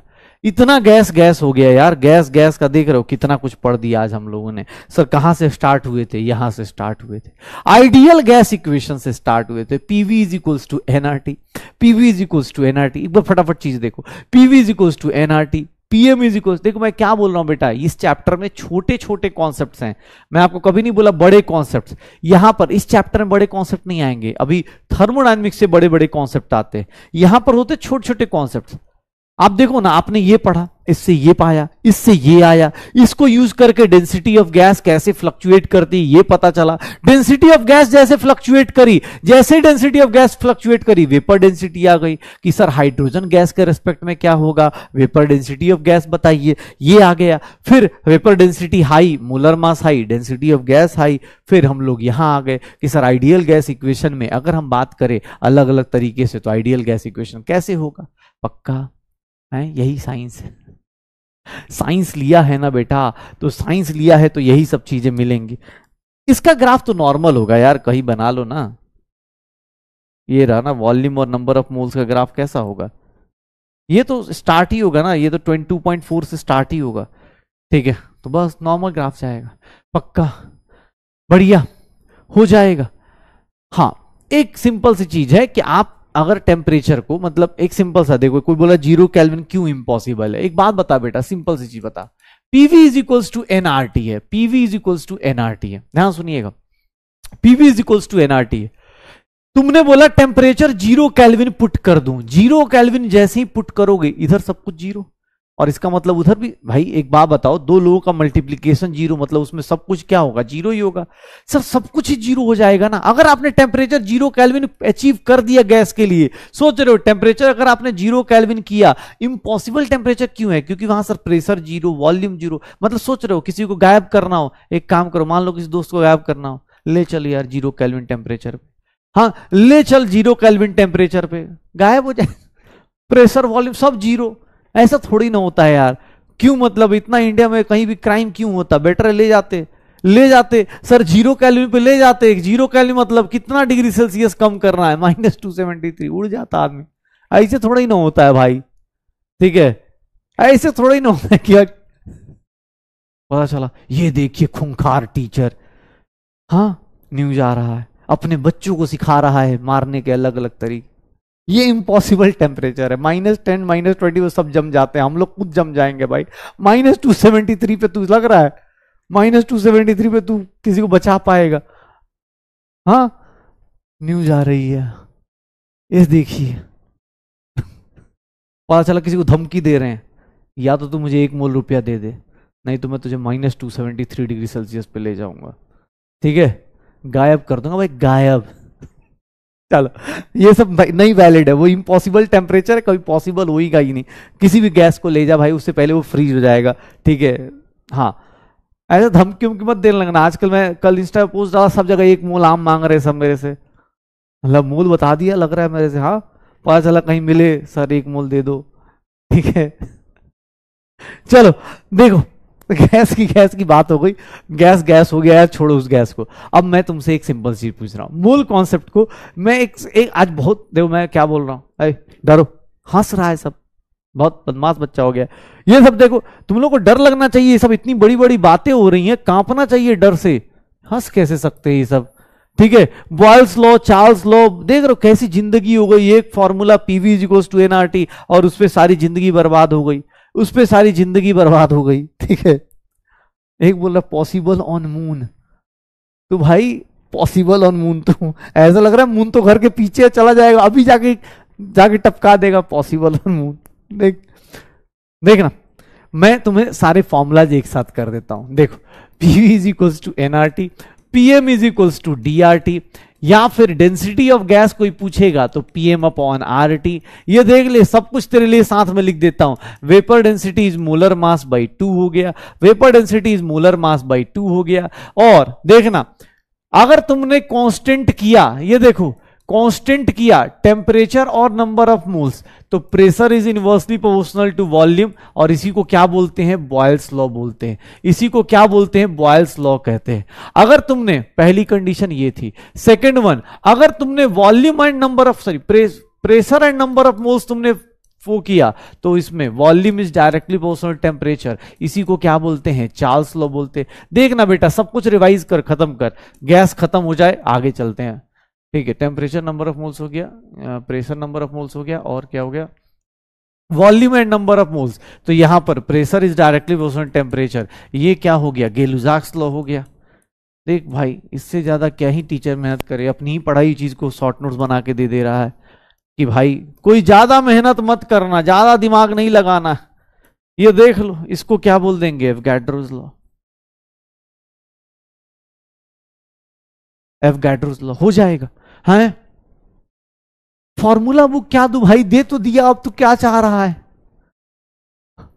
ये देख ले, बॉयल्स लॉ, चार्ल्स लॉ, देख सारी की सारी गैस की कहानी यही है। गैस का सारा कुछ जो पिछली क्लास में स्टार्ट किया था, वही गैस की कहानी को सारा समराइज कर दिया है मैंने, इसी गैस की कहानी को सब समराइज कर दिया। ओके, हो जाएगा। हाँ, एक बोल रहा है मन नहीं कर रहा पढ़ने का, ओह माय गॉड। ना बेटा, आइसक्रीम की दुकान पे आए ना कि सर आज पिज्जा खाने का मन नहीं कर रहा, आज आइसक्रीम खाएंगे, नहीं ठीक है बेटा, गलती कर ली है। मैं तो बार बार बोलता हूं, अभी भी 11th क्लास के बच्चों के पास अभी भी टाइम है। अगर पढ़ने का मन नहीं कर रहा तो आपकी गलती एकदम नहीं है, घर वालों ने ज्यादा उम्मीदें कर ली, आपने ज्यादा रास्ता आसान समझ लिया, ऊपर से हम जैसे लोग मिल गए, ठीक है, कि ऐसी ऐसी बात, एक फॉर्मूले के ऊपर 4 स्टेटमेंट लिख दे रहे हैं। अच्छा चलो, एक सिंपल से ये सुनो सुनो सुनो सुनो, अब ये सब देखो। हाँ, एक बोल रहा है, ये देख लो अपने पास टेम्परेचर, प्रेशर, कांस्टेंट, सोचने का है, ये सब खेल किसका है, सोच का ही हो गया है, सारा सोच सोच का गेम चल रहा है, सोच लीजिए काम चल जाएगा। अब मैं एक बहुत हार्ड चीज पढ़ाने के लिए आज आया हूं, और बड़ी उम्मीद से बहुत डिफिकल्ट चीजों में हाथ लगाने जा रहा हूं, लेकिन उससे पहले एक बहुत हाँ, ये देखना अपने पास, मैं सिंपल सी एक बहुत इंपॉर्टेंट चीज पढ़ाने वाला हूं आज, बहुत इंपॉर्टेंट चीज होने वाली है। क्या, एक तो जैसे ये सब इंपॉर्टेंट तो है ही है, ऑब्वियस है, गैस का बिहेवियर खत्म हो गया, ideal gas equation, topic number 15 भी आज खत्म हो गया, 15 टॉपिक खत्म हो गए इस टॉपिक, इस चैप्टर के। सम बेसिक करते करते 15 टॉपिक हो गए, सम बेसिक करते करते 15 टॉपिक कर लिए, गैस का टॉपिक कर लिया, गैस का टॉपिक कर लिया, हाँ गैस का टॉपिक कर लिया। अभी देखिएगा, एक सिंपल सा, एक बहुत इंपॉर्टेंट कॉन्सेप्ट बता रहा हूं बेटा, पता है ये कॉन्सेप्ट नहीं आएगा तुम लोगों को, क्योंकि ये बहुत अलग कॉन्सेप्ट है, ये बहुत अलग कॉन्सेप्ट है। ग्राम कॉन्सेप्ट तुम्हें पता भी नहीं है, ग्राम कॉन्सेप्ट पता भी नहीं है। पता है क्या होता है ग्राम कॉन्सेप्ट? पता है ग्राम कॉन्सेप्ट क्या होता है? ये आइडिया भी नहीं होगा तुम लोगों को यार। ये कहां पढ़ा तुमने? हैं? ये सब कैसे पढ़ा? ये देख लो, ग्राम कॉन्सेप्ट जैसे ही आता है लोग कांप गए। ग्राम कॉन्सेप्ट कुछ नया आएगा, दैट इज इक्वल्स टू मूल कॉन्सेप्ट। ग्राम कॉन्सेप्ट में नया क्या है? प्लीज एक लाइन का मीनिंग समझिएगा और मेरे साथ साथ सुनिएगा, देखिएगा एक्चुअली हुआ क्या। मैंने आपको शायद शुरुआत में बताया था कि जैसे ही ग्राम आता है वर्ड क्या आ जाता था? मूल आ जाता था। याद करो, हमने ऐसा पढ़ा था ना कि सर पानी है, पानी का अगर मैं 18 AMU लगाऊंगा तो 18 AMU का मास अलग है, ये एक मॉलिक्यूल का मास है। लेकिन जैसे ही इसके आगे ग्राम लगाया, यूनिट जैसे ही ग्राम आया, जैसे ही यूनिट ग्राम आया, ये किस में कन्वर्ट हो जाएगा? मूल में कन्वर्ट हो जाएगा। याद करो, वंस अपॉन ए टाइम जिंदगी में कभी ये बातें हुई थी, हमारी तुमसे ये बातें हुई थी हमारे सफर में, हाँ ये कहानी हुई थी ना। याद करो, ग्राम कॉन्सेप्ट इज नथिंग मूल कॉन्सेप्ट के बराबर। बस एक लाइन का मीनिंग समझिएगा, क्या है लाइन? तो सर इफ ग्राम इज, याद रखिएगा, इफ ग्राम और जी, मतलब ऑब्वियस है ग्राम को ही जी लिखेंगे, इफ ग्राम और जी इज यूज्ड एज, ध्यान सुनिएगा बहुत इंपॉर्टेंट है, as prefix then it represent, ये पता है किसको रिप्रेजेंट करता है? मूल को। ओह माय गॉड, कितनी इंपॉर्टेंट चीज और कितनी डिफिकल्ट चीज। मतलब अगर ग्राम किसी के आगे प्रीफिक्स लगा है, प्रीफिक्स मतलब किसी के आगे लग जाए, मतलब ऐसे लगा है 2 ग्राम एटम ऑफ ऑक्सीजन, अगर ऐसा लिखा है इसका मीनिंग क्या होगा? एटम के आगे क्या लगा है? ग्राम लगा है। एटम के आगे क्या लगा है? ग्राम लगा है। तो मैं क्या लिखूंगा? इतना डिफिकल्ट कॉन्सेप्ट कौन बताता है भाई? 2 मोल एटम ऑफ ऑक्सीजन लिख सकता हूं, या फिर 2 into Na atom of oxygen लिख सकता हूं। बताइए लिख पाएंगे कि नहीं लिख पाएंगे? जब आपका प्रीफिक्स की तरह यूज होगा, जब आपका प्रीफिक्स की तरह यूज होगा तो ये क्या कहलाएगा? ग्राम कॉन्सेप्ट कहलाएगा। आए होगा कि नहीं होगा? इतना हार्ड देख रहे हो? ये सफिक्स बेटा पीछे आता है, प्रीफिक्स आगे आता है। प्रीफिक्स ये है ना, आगे आगे, इसको आगे बोलते हैं, पीछे ये है, हाँ ये आगे की तरफ हुआ, उसको प्रीफिक्स बोलते हैं। ये देखिएगा, ध्यान सुनिएगा, अगर मैं आपको देता हूं 18 ग्राम ऑफ वाटर, देखिएगा एक मिनट सुनिएगा, 18 ग्राम ऑफ वाटर, यहां पर ये ग्राम क्या है? मास है। ये ग्राम क्या है? मास है। लेकिन अगर मैं ये लिख देता हूं 18 ग्राम मॉलिक्यूल ऑफ, ध्यान सुनना, 18 ग्राम मॉलिक्यूल ऑफ वाटर, इसका मतलब ये किसको, ये देखो 18 ग्राम ऑफ वाटर ये किसको रिप्रेजेंट कर रहा है? ये रिप्रेजेंट कर रहा है मास ऑफ H2O को, मास ऑफ H2O को 18 ग्राम पानी, क्योंकि वो किसी का प्रीफिक्स नहीं है। लेकिन जैसे ही मॉलिक्यूल के आगे ग्राम लगा, सर ये क्या हो जाएगा? 18 मोल मॉलिक्यूल्स हो जाएंगे। किसके? सर ये किसके हो जाएंगे? Sir 18 mole molecules of water, 18 into Avogadro number molecules of H2O हो जाएगा, हाँ हो जाएगा। सर दोनों में डिफरेंस पता चलना चाहिए, दोनों का डिफरेंस पता रहना चाहिए, दोनों का डिफरेंस पता रहना चाहिए। हो जाएगा सर, श्योर हो? हाँ इतना हार्ड देख लो। अगर तुमसे कहीं कोई पूछ दे, कहीं कोई बोल दे कि सर इन दोनों के लाइंस का बीच का डिफरेंस देख लीजिएगा, अगर आपसे कोई पूछ दे 22 ग्राम ऑफ CO2 लिखा है और 22 ग्राम मॉलिक्यूल ऑफ CO2 लिखा है, तो ये दोनों इक्वल हैं क्या? नहीं सर, दोनों का मीनिंग अलग अलग है, ये अलग है, ये अलग है। कैसे अलग है आप दोनों लोग देख लीजिए, आप बता दीजिए कैसे होगा। ग्राम मतलब कुछ नहीं, ग्राम मतलब मूल कॉन्सेप्ट। ग्राम किसी के प्रीफिक्स में आया, किसी के यूज एज अ प्रीफिक्स, मतलब वो किसको रिप्रेजेंट करेगा? मूल को रिप्रेजेंट करेगा। यहां अकेले है, अकेले है, गाना गा रहा है, अकेले हैं, तो क्या गम है, हम सिंपल मास को रिप्रेजेंट करते हैं। लेकिन सर जैसे ही किसी के साथ जुड़ गया, देखो आदमी अकेला है ना तो कम बर्बाद होगा, थोड़ा बहुत इंस्टाग्राम देखेगा बर्बाद थोड़ा बहुत होगा, हाँ। लेकिन अगर किसी के साथ लग गया, इंस्टाग्राम तो देखना ही था, मैसेज में भी टाइम जाएगा ना, तो वही वाली हालत है। ये जो है छोटी क्वांटिटी 18 ग्राम मतलब मास को बता रहा है। ये जो 22 ग्राम CO2 है क्या बता रहा है, ये 22 ग्राम CO2 क्या बता रहा है कि सर मास है, मास ऑफ CO2 कितना है, सर मास बता रहा है। लेकिन ये मास नहीं है, ये क्या बता रहा है, 22 मोल मॉलिक्यूल ऑफ CO2। क्योंकि सर ये किसी के साथ हो लिया, और जब किसी के साथ कोई चला जाता है तो परिवर्तन हो जाता है सर, पॉजिटिव हो चाहे निगेटिव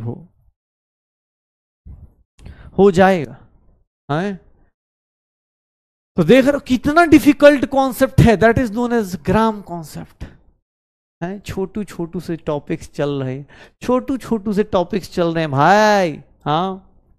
निकालते जाओ निकालते जाओ, करते जाओ, कर लोगे।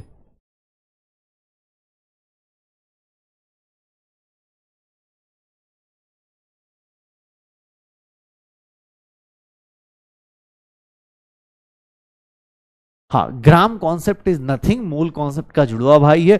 बस इस लाइन का मीनिंग याद रखिएगा, ग्राम जब भी प्रीफिक्स की तरह होगा वो किसको रिप्रेजेंट करेगा, मूल की तरह रिप्रेजेंट करेगा। जैसे एक सिंपल सा कॉन्सेप्ट दे रहा हूं, अगर मैं ऐसा बोल दूं, क्वेश्चन एक दे रहा हूं, एक ऐसा क्वेश्चन दे दिया,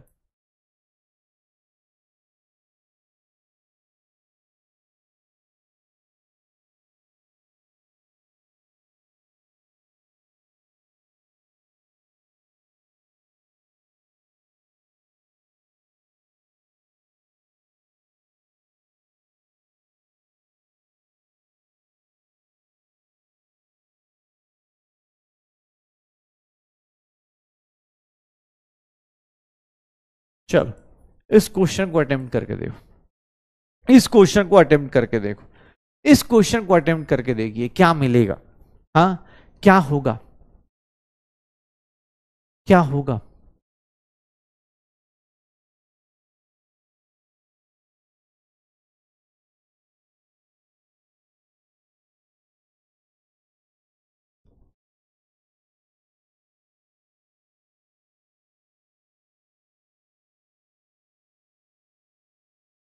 याद करो हमने कभी कहानी शुरू करी थी ऐसे वाली, 3 mole of CO2 that is equals to sir 3 Na molecules of CO2, 3 Na molecules of CO2 ऐसा पढ़ा था। और मॉलिक्यूल से एटम जाने के लिए भाई साहब हम क्या करते हैं सर, एटॉमिसिटी से मल्टीप्लाई करते हैं। तो ये क्या हो गया सर, एटम ऑफ कार्बन हो गया, एटम ऑफ कार्बन हो गया। Na को मैं चाहूं तो Na को मैं क्या लिख सकता हूं, मोल लिख सकता हूं, और नहीं तो ग्राम एटम भी तो लिख सकता हूं, क्या दिक्कत है भाई किसी को।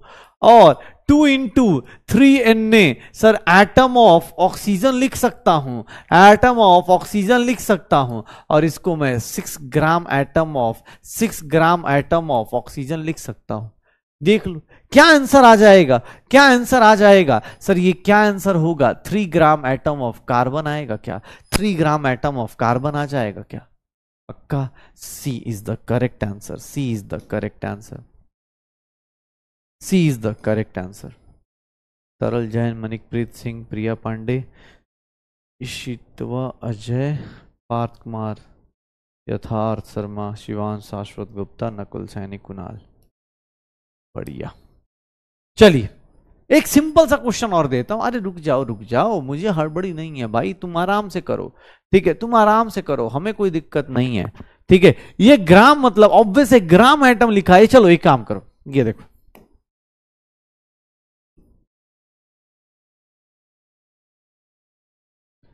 कैलकुलेट मास ऑफ,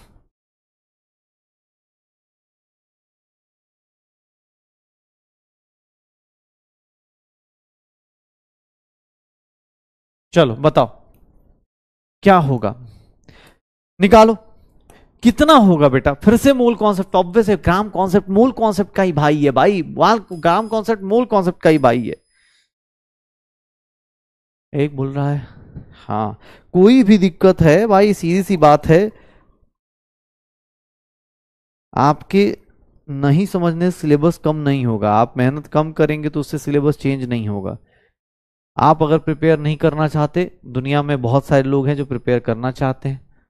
आपको लगता है आप, मैं बार बार बोलता हूँ ना भैया, आप किसी टॉय शॉप पे नहीं आए हो, किसी पिज्जा शॉप पे नहीं आए हो कि अपनी मर्जी का मैं लूंगा। इस बात को दिमाग में बिठा लो। मुझे भी कोई शौक नहीं है कि आपको ये सब चीजें मैं बार बार पढ़ाऊं। आज इसीलिए मैं देख रहा हूँ हर एक छोटे छोटे कॉन्सेप्ट करा रहा हूँ। मैं अभी इस चैप्टर में सच बताऊं तो अभी चैप्टर तो थर्मोडायनेमिक्स से चालू होगा, क्योंकि वहां से चैप्टर रिलेटेड चलते हैं। ये तो छोटे छोटे कॉन्सेप्ट है कि हाँ यार, एक छोटा सा पैकेट पकड़ाइए, एम्पेरिकल फार्मूला, एक दिन मॉलिक्यूलर फार्मूला, एक दिन परसेंटेज, ऐसे सीख रहे। तो भैया मर्जी है, बाकी कोई दिक्कत नहीं। ठीक है, चलो। 6 gram molecules of H2O, 6 gram molecules of H2O क्या होगा? 6 ग्राम मॉलिक्यूल्स मतलब क्या हो गया? 6 मोल्स लिख सकता हूं, 6 मोल मॉलिक्यूल लिख सकता हूं। अरे भैया क्यों अपने आप का टाइम वेस्ट कर रहे हैं? 6 मोल मॉलिक्यूल मतलब 6 मोल्स ऑफ वाटर हो गया यार, 6 मोल्स ऑफ वाटर हो गया। एक मोल का मास ऑफ वाटर क्या हो जाएगा सर? एक मोल का मास 18 ग्राम होता है, 6 इंटू दिस 108 ग्राम आ जाएगा, कहानी खत्म हो जाएगी। पक्का हो जाएगा सर, निकाल दो। डन डन डन, पक्का हो जाएगा। एक लास्ट क्वेश्चन, इसके बाद हम लोग स्टोइकियोमेट्री पे चलेंगे।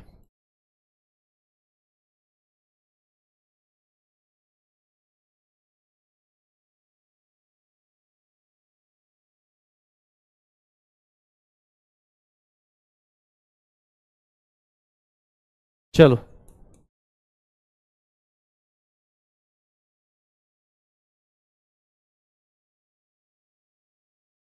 निकाल दो,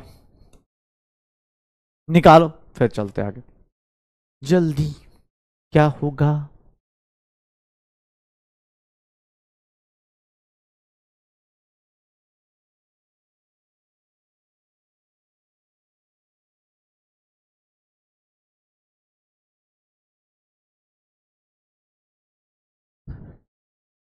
क्लास एंड कब होगी? 8 बजे। पता होना चाहिए बेटा। 6 ग्राम मॉलिक्यूल बताना है। 4 ग्राम मॉलिक्यूल कैल्शियम कार्बोनेट का दिया है। मैं यहीं पर इसको ऐसे लिख सकता हूं, 4 मोल भी लिख सकता हूं। अब आपके ऊपर है, 4 इंटू एन मॉलिक्यूल्स भी लिख सकता हूं। आपकी जैसी इच्छा हो वैसे लिख सकते हैं। सर कैल्शियम का होगा तो कितने होंगे? 4 Na एटम्स होंगे। कार्बन का होगा 4 Na एटम्स होंगे। एटॉमिसिटी कितनी है? 1 है। और ऑक्सीजन का होगा तो 12 Na एटम्स लिख सकते हैं। इसी को आप चाहें तो 4 ग्राम एटम, 4 मोल एटम और 12 ग्राम एटम लिख दीजिए, कहानी खत्म। सेम चीज है, बस कुछ नहीं करना आपको। हो सकता है कल से एवोगाड्रो नंबर के बदले आप ग्राम भी कहीं पढ़ लें, तो आप प्रीफिक्स के फॉर्म में याद रखिएगा कि जहां प्रीफिक्स के फॉर्म में हुआ, जिधर भी प्रीफिक्स के फॉर्म में होगा, उसी केस में जिधर भी प्रीफिक्स के फॉर्म में होगा उसी को यूज करते हैं। और हम लोग क्या लेते हैं? मोल लेते हैं। हम लोग क्या लेते हैं? मोल लेते हैं। पक्का? Done done done done done, पक्का? फटाफट खत्म करें, चले आगे। मूल निकालना तो बेटा आप बहुत आगे निकल चुके हैं, 4 4 12 आएगा। ठीक है, चलो। अब मुझे पता चल गया, मूल निकालना सीख लिया हम लोग, ग्राम कॉन्सेप्ट भी जान गए, आइडियल गैस इक्वेशन जान गए, छोटी छोटी कैलकुलेशंस कर ली हैं, छोटी छोटी कैलकुलेशंस कर ली हैं। हाँ, एक्चुअली एक बच्चे ने बहुत अच्छा क्वेश्चन पूछा है कि सर आइडियल गैस इक्वेशन के ऊपर क्वेश्चन क्यों नहीं कराए। बहुत अच्छा क्वेश्चन है और मैंने भी इसलिए नहीं कराए, बुरा मत मानिएगा, लेकिन मुझे पता है आज मंडे है तो बहुत सारे लोग रिवाइज करके नहीं आते हैं। तो कल मैं श्योरिटी के साथ कह रहा हूं कि कल आज की क्लास के ऊपर आइडियल गैस इक्वेशन के ऊपर या वेपर डेंसिटी के ऊपर कल आपकी क्लास में क्वेश्चंस होंगे, आप टेंशन मत लीजिए। कल मैं आपको बता रहा हूं, कल आपको केबीडी शुरुआत में कराऊंगा। आज मंडे है बेटा, बहुत लोग नहीं आते हैं, फिर वो अपने अपने सजेशंस देते हैं, तो तुम्हें पता नहीं है। हमें हमारा फीडबैक आता रहता है, हमें दिखता रहता है, अच्छा तुम तो पढ़ के निकल जाओगे। हमें आता है कि अरे सर ऐसे चल रहा है, फिर हम हंसी भी आते, फिर लगता है यार इसे पढ़ने वाले लोगों को चीजें सही करनी चाहिए। चलो एक सिंपल चीज मुझे पता चल गया, मूल कॉन्सेप्ट हो गया, ग्राम कॉन्सेप्ट हो गया, ये सारी चीजें सेम है। तो अब हम लोग सबसे इंपॉर्टेंट चीज और बहुत डिफिकल्ट चीज, अरे सुनिएगा सर सुनिएगा, एक बहुत डिफिकल्ट चीज करने वाले हैं, ठीक है। एक बहुत एनसीईआरटी की, नहीं पहले मैं इंग्लिश में पहले इंग्लिश पढ़ाऊंगा, पहले मैं इंग्लिश पढ़ाऊंगा ना, तो इंग्लिश पढ़ाने में क्या होता है, डर लगता है। ऐसे बोलूं हार्ड है, तुम लोग मजाक उड़ा दोगे, वैसे बहुत हार्ड है, सच बताऊं बहुत हार्ड है, बहुत हार्ड है। देखना जैसे ये सब देख रहे हो कितना हार्ड हार्ड कॉन्सेप्ट सीख जा रहे हो तुम लोग, ग्राम कॉन्सेप्ट को मूल कॉन्सेप्ट बोल देते। ऐसे ही एक चीज आती है स्टोइशियोमेट्री। स्टोइशियोमेट्री पता है क्या बोला जाता है, बोलने में ही जबान लड़खड़ा रही है। कोई कोई इसको बोलते हैं स्टोइकोमेट्री बोलता है, कोई बोलता है स्टोइशियोमेट्री बोलता है, ठीक है। ये देखिएगा स्टोइकोमेट्री इसी को बोलते हैं, स्टोइशियोमेट्री इसी को बोलते हैं। अगर मैं बोलूं स्टोइशियोमेट्री तो स्टोइशियोमेट्री किसको बोलेंगे, स्टोइशियोमेट्री किसको बोलेंगे भैया, कुछ नहीं है, कुछ नहीं। ये देखिए इंग्लिश पढ़िए, पहले आप इंग्लिश पढ़िए, मजेदार इंग्लिश है, मजेदार इंग्लिश है। मैं एनसीईआरटी की इंग्लिश लेके आया हूं क्योंकि मुझे भी इंग्लिश डराना तो है ना। सुनिएगा कहानी, देखिएगा कितनी यह शानदार इंग्लिश है। एनसीईआरटी की इंग्लिश पढ़िएगा, द वर्ड स्टोइकोमेट्री, जैसे जो पढ़ना, जिसको जैसे पढ़ना। The word stoichiometry is derived from two Greek words, stoicheion meaning element and metron meaning measure. Stoichiometry deals with the calculation of mass, sometimes volume, of the reactants and products involved in a chemical reaction, that is known as stoichiometry. देखना, हाँ देखना भाई साहब, इतनी English देख रहे हो, कितनी इंग्लिश पढ़ ली हम लोगों ने। स्टोइकोमेट्री है क्या, नॉर्मल आदमी कोई तुमसे पूछे तो उसको ऐसे समझाना है, होता ना ऐसे ऐसे पकड़ गए भाई, कुछ नहीं। नॉर्मल स्टोइशियोमेट्री कोई पूछे तो कुछ नहीं, एक रिएक्शन के अंदर क्या क्या रिएक्टेंट, कितना रिएक्टेंट रिएक्ट करता है, कितना प्रोडक्ट बनाता है, इसकी कहानी को आप जान जाएं और उसके बारे में डिस्कशन करें, उसी को क्या बोलते हैं, स्टोइकोमेट्री बोलते हैं। डेफिनेशन पता होना चाहिए क्योंकि ऑब्वियस है एनसीईआरटी में है, एनसीईआरटी की लाइन में खींच के लाया, मुझे लगा कि भाई किसी के स्कूल में पूछ दिया जाए कि बताओ डिफाइन करो, तो आपको पता होना चाहिए, स्कूल के लिए पूछा जाए तो। देखिएगा, याद रखिएगा स्टोइकोमेट्री सीधी सी बात है, याद रखना ये तब भी अप्लाई होता है, सबसे पहली और इंपॉर्टेंट चीज, applied on balanced chemical reaction. कभी भी याद रखना बैलेंस्ड केमिकल रिएक्शन, बेटा एनसीईआरटी में केमिकल रिएक्शन लिखा है, जो लोग गलती करेंगे वो यहां गलती करेंगे। मैं आपको बोल रहा हूं अभी से लेकर अगले 3 दिन तक स्टोइकोमेट्री चलेगा, आपको याद रखना है बैलेंस्ड केमिकल रिएक्शन होना चाहिए। स्टोइकोमेट्री उन सब के ऊपर अप्लाई की जाती है जहां बैलेंसिंग होगा, ठीक है। याद रखना बैलेंस्ड केमिकल इक्वेशन होना चाहिए, बैलेंस्ड रहना चाहिए केमिकल रिएक्शन। केमिकल रिएक्शन अगर बैलेंस नहीं है तो फिर कोई लॉजिक नहीं है, क्योंकि लॉ ऑफ कंजर्वेशन ऑफ मास आप सब लोग जानते हो। तो याद रखना होता क्या है स्टोइकोमेट्री भाई साहब, ये तो हो गई डेफिनेशन। सुनो ना, सुनो सुनो, बहुत हार्ड चीज आ रहा है तो थोड़ा डरते डरते मैं बता रहा हूं तुम्हें, थोड़ा डरते डरते बता रहा हूं, साथ देना होता ना, इरशाद करो, सुनाता हूं तुम्हें। इतनी डिफिकल्ट चीज है, किसी इसको पता है, इसको सॉल्व करने के लिए क्या करना है, तुम्हें ना पढ़ने आना चाहिए। क्या क्या पढ़ने आना चाहिए, किसी की दिल की बातें नहीं, रिएक्शन की बातें। मतलब देखो भाई, रिएक्शन ना कुछ कहता है, सुन के देखोगे ना तो रिएक्शन, हर एक रिएक्शन कुछ कहता है, बड़ा हो छोटा हो, कोई भी टाइप का रिएक्शन हो, कुछ ना कुछ तो कहता ही है। अब वो सुन के देखो, कैसे सुनोगे तो कैसे देखोगे ये देखना, कुछ नहीं। ये एक देखो सिंपल सा एक रिएक्शन है, मैं तुम्हें एक रिएक्शन दिखाता हूं, N2 + 3H2 that will give 2NH3। ये रिएक्शन है, बैलेंस्ड रिएक्शन है, तो ऑब्वियस है मुझे टेंशन नहीं है, क्योंकि स्टोइकोमेट्री तभी सोचना जब वो बैलेंस्ड हो, नहीं तो बिना बैलेंसिंग के मत कर देना स्टोइकोमेट्री। एनसीईआरटी नहीं पढ़ाते, अरे एनसीईआरटी का तो बता दिया, अब तू क्या चाह रहा है, एनसीईआरटी लाइन बाय लाइन खोज के थोड़े पढ़ाऊंगा यार, कुछ तू भी पढ़ेगा ना, स्कूल में ही तो कर रहा होगा, ठीक है। बैकलॉग कैसे क्लियर करें, पीछे का जाके बेटा रिवीजन करो, पीछे का जाके रिवीजन करो, आपको पता चल जाएगा, पीछे की जाके चीजें रिवाइज करो, आपको पता चल जाएगा, ठीक है।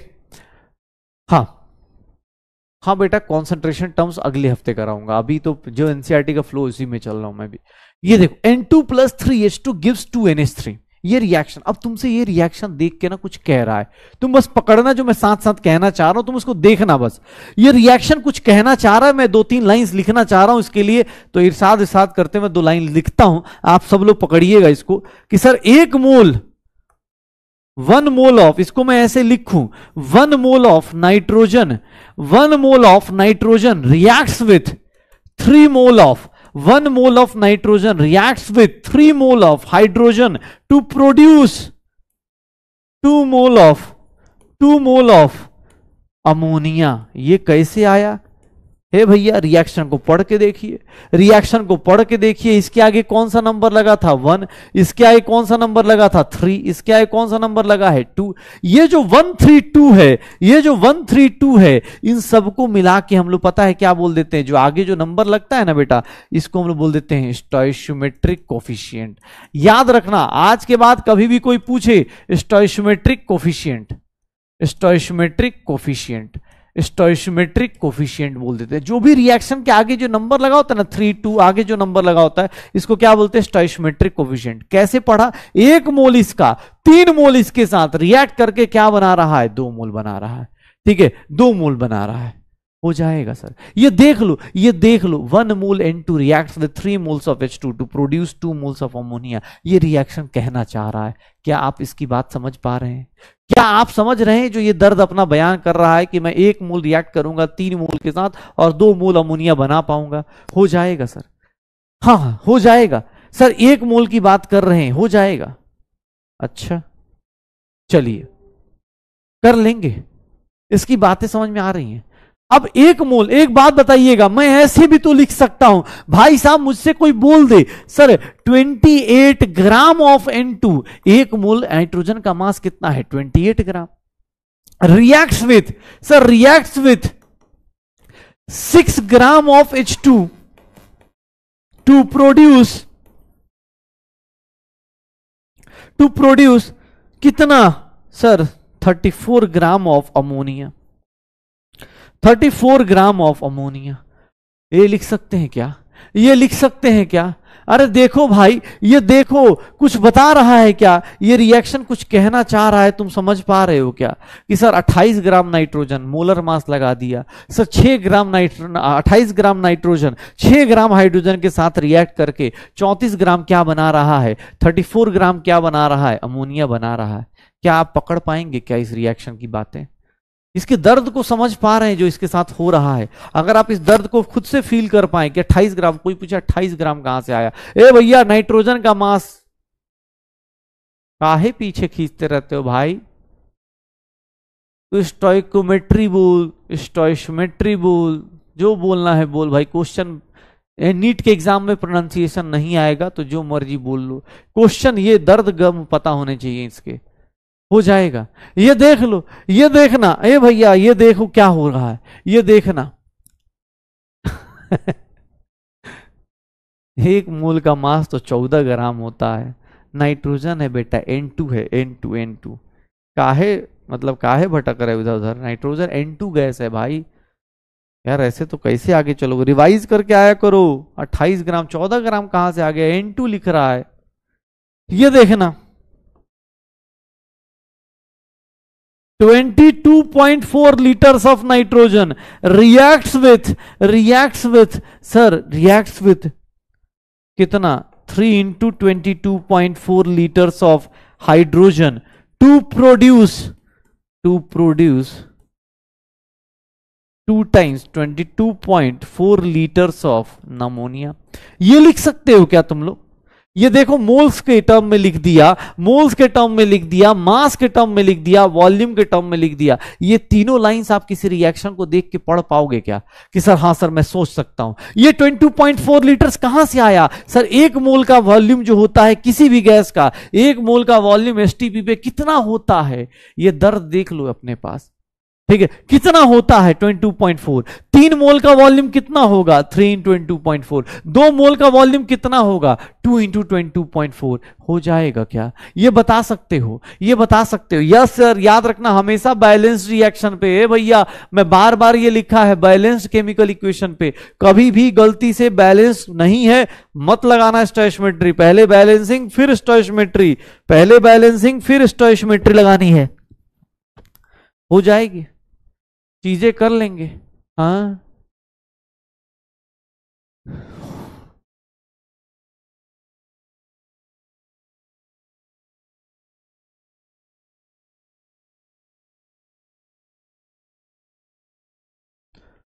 चले?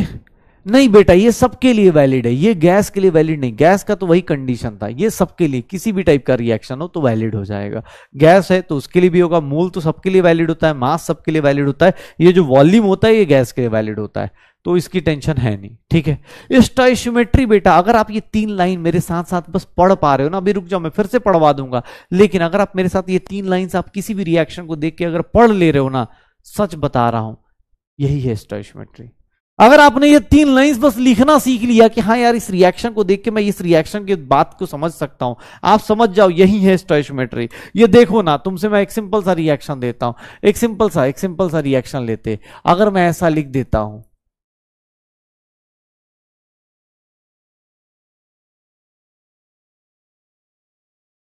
मैं H2O को गैस ले रहा हूं ताकि मैं अपना स्टोइशियोमेट्री तुम्हें एक्सप्लेन कर पाऊं। चलिए, आप इसके बारे में ना, आप इसके बारे में ना बस 3 लाइन सोच के देखिए, आप इसके बारे में बस 3 लाइन सोच के देखिए कि मोल के फॉर्म में सोचिए। अगर आप इसके बारे में सोच पाए मुझे बताइएगा, मेरे साथ साथ अगर पढ़ पाए तो आप सब लोग साथ साथ बोलिएगा और साथ साथ लिखने की कोशिश कीजिएगा कि 2 moles of hydrogen, 2 moles of hydrogen reacts with, sir reacts with 1 mole of O2, 1 mole O2 के साथ रिएक्ट कर रहा है to form 2 mole of H2O। ये लाइन अगर आप सोच पा रहे हैं ना, मुझे लिख रहा हूं मैं तो, चलो अभी लिख रहा हूं, अगर आप किसी रिएक्शन को देख के अपने आप सोच लिए तो समझ जाओ स्टोइशियोमेट्री आपके लिए चुटकी बजाने वाला काम है। ये चीज तो मैं अभी लिख रहा हूं ना क्योंकि पहली बार कर रहे हैं, अदरवाइज आप खुद से सोच लो, खुद से सोच लो। ये देखना, ये देखो, अगर मैं ऐसा लिख दूं 4 gram hydrogen, 4 gram of hydrogen reacts with, 4 gram of hydrogen reacts with 32 gram of oxygen, 32 gram of oxygen to form sir 36 gram of H2O, 36 gram of H2O। ये लाइंस अभी हम लिख रहे हैं, आगे जाके हम लिखेंगे नहीं, हम किसी रिएक्शन को देखेंगे और खुद समझ जाएंगे कि हाँ यार ये हो जाएगा। ये देख लो, अगर मैं बोलता हूं कि सर ये देखिएगा 2 into 22.4 litres of hydrogen, 2 into 22.4 litres of hydrogen reacts with 22.4 liters of 22.4 liters of O2 to form 2 into 22.4 liters of H2O। ऐसा कुछ होगा क्या? क्या आप इस किसी भी टाइप की रिएक्शन आए आप ये सोच पाए मेरे लिए यही स्टोइशियोमेट्री है, रियल स्टोइशियोमेट्री यही है। ठीक है, रियल स्टोइशियोमेट्री यही है। कोई गैस है तो गैस के 1 मोल का वॉल्यूम कितना होता है रे भाई? 1 मोल का वॉल्यूम कितना होता है? 22.4 ही तो था जिंदगी में, क्या कर रहा है भाई तू? 22.7 लेना है ले ले भाई, कोई दिक्कत नहीं। मैंने तुझे उस टाइम बताया था 22.4 पे ही सारा आंसर आ जाएगा। 22.7 लेना है ले सकते हो, कोई दिक्कत नहीं। ये रिएक्शन की लाइंस लिखना शुरू कर दो, मेरी जिंदगी भाई, तुम्हारी जिंदगी एकदम ही आसान हो जाएगी। मेरी तो ये रिएक्शन की लाइंस मुझे अभी लिख रहे, कल से इसको लिखेंगे नहीं, आप खुद ही समझ जाएंगे कि हाँ यार ये ऐसा ऐसा सोच रहे, हो जाएगा। नहीं नहीं, ऐसे थोड़ी ना होता। अभी और करके दिखाओ, मुझे नहीं पता, मैं तो भाई सीधी सी बात है, मैं तो रिएक्शन लिखवाऊंगा, आप लोग लिख के देखिए।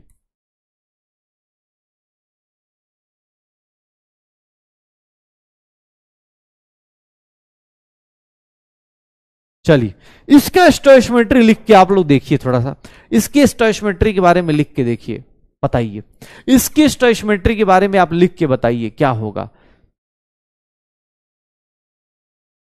जल्दी।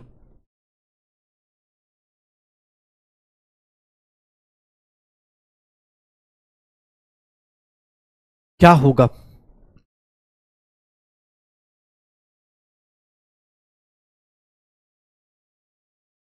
लिख के देखो।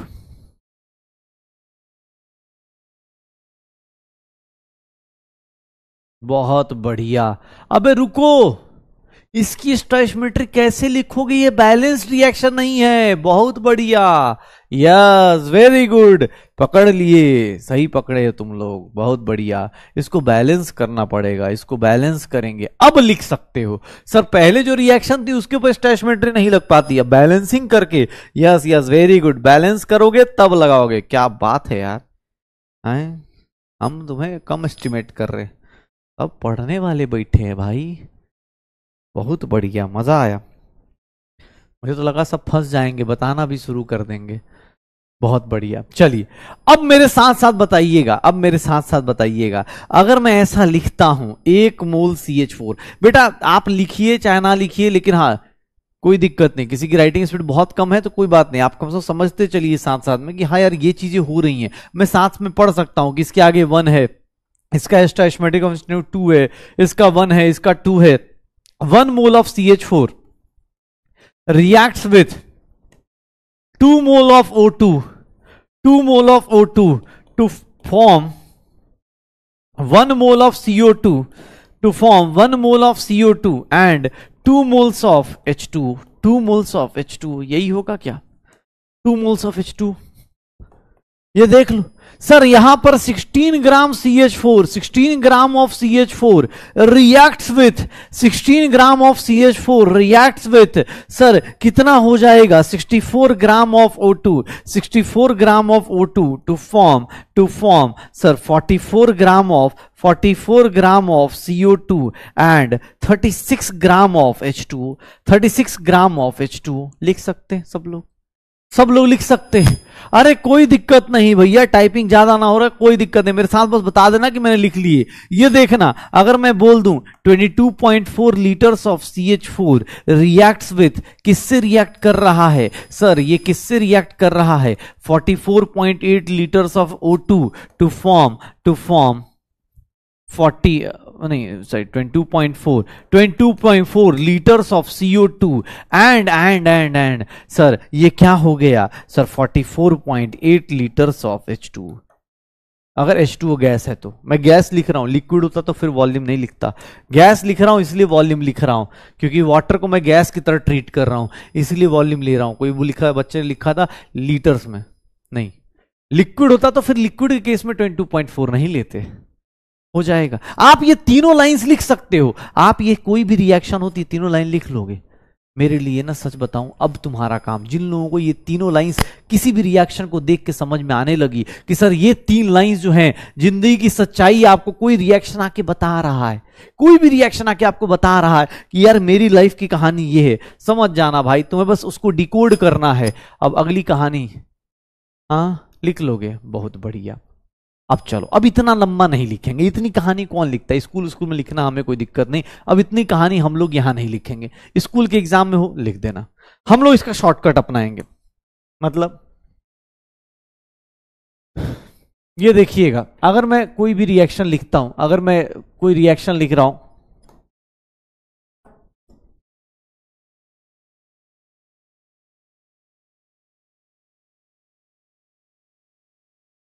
अब मैं बार बार उतना नहीं लिखूंगा, मुझे नहीं मतलब उस चीज से, मैं अपने ऊपर फोकस करूंगा। और मैं क्या करूंगा, एक सिंपल चीज देखिएगा, सिंपल सा एक, मैं क्या करने वाला हूं इस रिएक्शन का, चलिए मोल्स के टर्म में आप फिल इन द ब्लैंक्स कीजिए। अब मैं आपसे मोल पूछ रहा हूं, इस रिएक्शन का पूरा वो सेंटेंस मत लिखिए, आप सीधा सीधा ये ग्राम में, ये ग्राम में, सॉलिड है तो सॉलिड के केस में वॉल्यूम लेने की जरूरत नहीं, लीटर में, लीटर में। चलिए बताइए, अब इस क्वेश्चन के बारे में बताइए, आप इस रिएक्शन को देख के इसके मोल्स का आपस में जान सकते हैं। ये किसके लिए लिखा है, कार्बन के लिए लिखा है, ये किसके लिए लिखा है, ऑक्सीजन के लिए, ये किसके लिए लिखा है, CO2 के लिए लिखा है। क्या होगा, लिख लोगे ऑब्वियस भाई। तुम्हें अब हर एक टाइम उतना लंबा कौन लिखेगा कि ये ग्राम रिएक्ट विद दिस, उतना लंबा कौन लिखेगा, न्यूमेरिकल हमें सॉल्व करना है, हम जल्दी जल्दी सॉल्व करेंगे, बार बार उतना लंबा नहीं लिखेंगे ना, उतना लंबा नहीं लिखते भाई साहब, हर एक टाइम इतनी मेहनत कोई नहीं करता, इतनी मेहनत कोई नहीं करता हर एक टाइम, ये याद रखिएगा।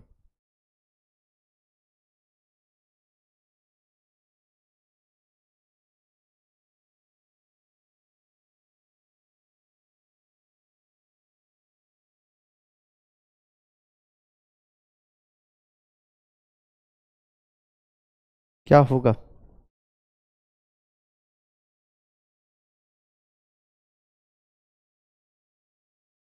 कितना हो जाएगा, ये देखोगे 1 मोल, ये 1 मोल, ये 1 मोल, यहां देखोगे 12 ग्राम, ये कितना हो गया 32 ग्राम, ये कितना हो गया 44 ग्राम, ये कितना होगा 22.4 लीटर्स, ये कितना हो गया 22.4 लीटर्स। लिख लोगे सब लोग, सबका हो गया। डन, बहुत बढ़िया यार। किसी भी रिएक्शन को देख के लिख लोगे ना। मुझे कुछ नहीं बेटा, मैं सच बता रहा हूं, कल तुम्हें ना इन्हीं सब पे मतलब बहुत हार्ड पढ़ा दूंगा, सच बता रहा हूं। जैसे देख लो कितना हार्ड हार्ड चीजें चल रही है, जो लोग पढ़ रहे हैं उनको पता है, ठीक है। हाँ, बस तुम्हें बाद में भाई फीडबैक दे के जाया करो यार, दिक्कत हो जाती है अपने को। लिख दोगे? डन, चलो। अब मैं कोई भी रिएक्शन लिखूं बिना डरे लिख सकते हो, कोई भी रिएक्शन लिखूं बिना डरे लिख दोगे? चलो।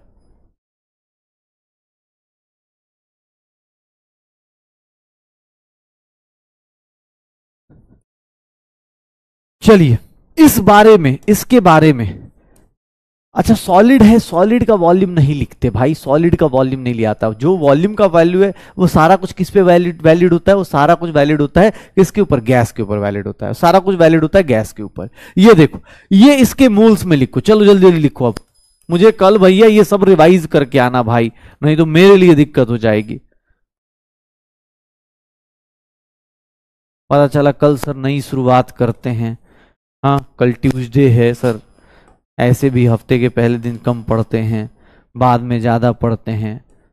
सर एक बार फिर से, आपका क्या ही जाता है, कर दो ना सर।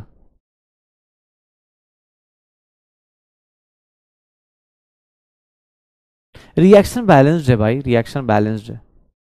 जल्दी, रिएक्शन हमारी बैलेंस्ड है, निकालिए, बताइए क्या होगा।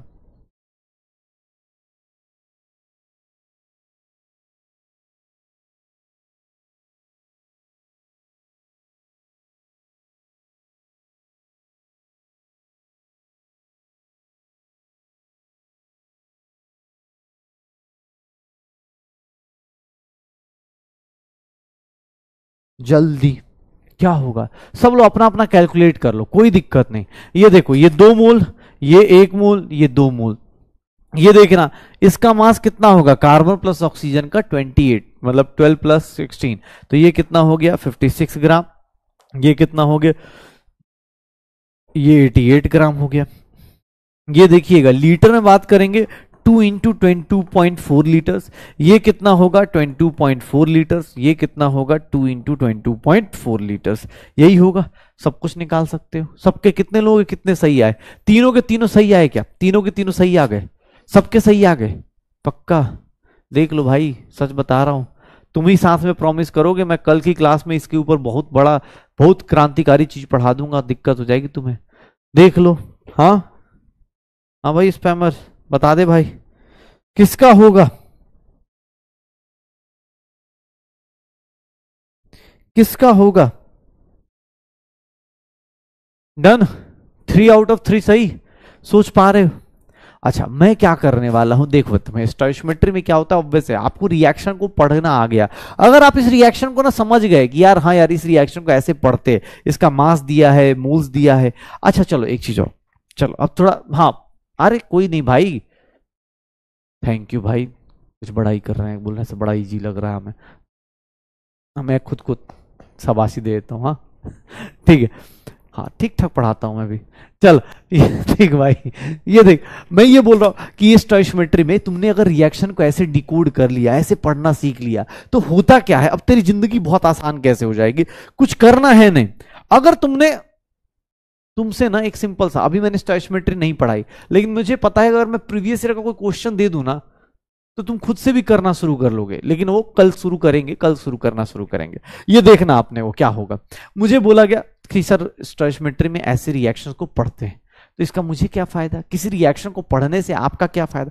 अच्छा एक चीज और, हाँ चलो एक याद आया तो बता ही दो। इस रिएक्शन को देखना और मुझे बताना, इस रिएक्शन को देखो तो क्या कोई बोले तुमसे कि स्टोइकियोमेट्री में या किसी बैलेंस्ड केमिकल इक्वेशन में, किसी बैलेंस्ड केमिकल इक्वेशन में, तुमसे 2-3 लाइन पूछता हूं, किसी बैलेंस्ड केमिकल इक्वेशन में there is a law of conservation of moles, there is a law of conservation of mass, there is a law of conservation of volume. क्या volume conserve रहता है, क्या मोल्स कंजर्व रहते हैं, या क्या मास conserve रहता है? क्या चीज कंजर्व रहती है किसी भी बैलेंस्ड इक्वेशन में? अगर तुमसे कोई बोल दे कि sir in a balanced equation, अगर कोई बैलेंस्ड केमिकल इक्वेशन है, तो याद रखिएगा बैलेंस्ड केमिकल इक्वेशन है तो उसके केस में, बैलेंस्ड केमिकल इक्वेशन में मुझे बता सकते हो बैलेंस्ड केमिकल इक्वेशन में आपका क्या कंजर्व रहेगा? सर क्या कंजर्व रहेगा? कंजर्व क्या रहेगा? कंजर्वेशन किसका वैलिड होगा? मास का, मोल्स का, वॉल्यूम का, किसका वैलिड रहेगा? चलो बताओ, आपको देख लो क्या वैलिड रहेगा। सिर्फ और सिर्फ मास कंजर्व रहता है, मोल्स और वॉल्यूम कंजर्व नहीं रहते हैं, ये ध्यान रखिएगा। कभी भी कोई पूछे मास कंजर्व रहेगा, एटम कंजर्व रहेगा, याद रखिएगा। एटम कोई पूछेगा, एटम भी कंजर्व रहते हैं, लेकिन मोल्स और वॉल्यूम कोई पूछे, मॉलिक्यूल्स पूछे, कभी कंजर्व नहीं रहते हैं। ये कुछ बेसिक चीजें याद रखिएगा, क्योंकि आपको पता चला ये गलती कर रहे हैं। किसी भी बैलेंस केमिकल इक्वेशन में दो ही चीजें बैलेंसिंग की जाती है।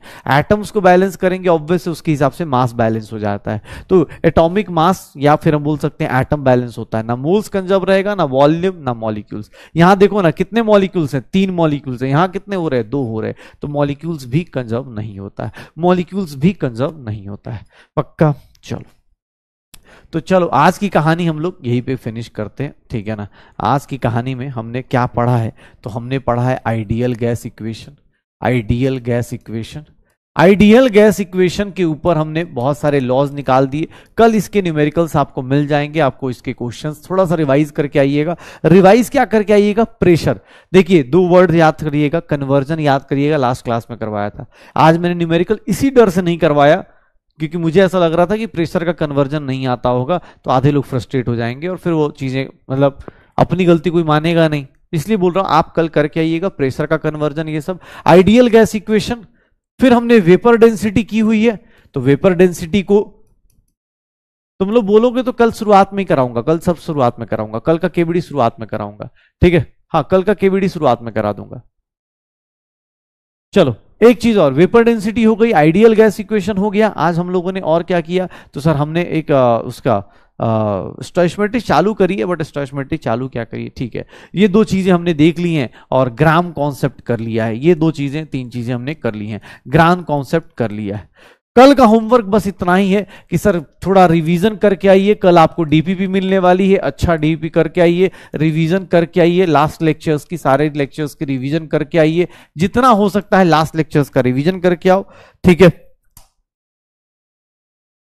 केबीडी कल शुरुआत में ही कराऊंगा, कल शुरुआत में ही केबीडी कराऊंगा, प्रॉमिस बेटा, ठीक है ना। तुम्हें ही पता है कुछ चीजें होती हैं जो एज ए टीचर हमें भी थोड़ा अच्छा लगता है, मोटिवेटिंग होती हैं। मंडे को क्या होता है कि कुछ लोग नए आते हैं तो ऑब्वियस उसके कारण थोड़ा सा केबीडी कराना रिस्की हो जाता है, और कुछ नहीं, ठीक है। तुम तो नहीं दो गालियां, लेकिन बाकी लोग दे सकते हैं, इसलिए हम लोग नहीं करा पा रहे, मैं नहीं करा पा रहा। कल हम लोग फिर से एक बार शुरू करेंगे, और कल ग्राम कॉन्सेप्ट, वेपर डेंसिटी और क्या नाम था, आइडियल गैस इक्वेशन, इसके क्वेश्चंस करेंगे, इसके क्वेश्चंस करेंगे। और फिर स्टोइचमेट्री। कितना डिफिकल्ट है ना यार, इतना हार्ड पढ़ा दिया मैंने तुम लोगों को, तुम लोगों को पता चल रहा है ना, हार्ड पढ़ा रहा हूं ना मैं, ठीक है।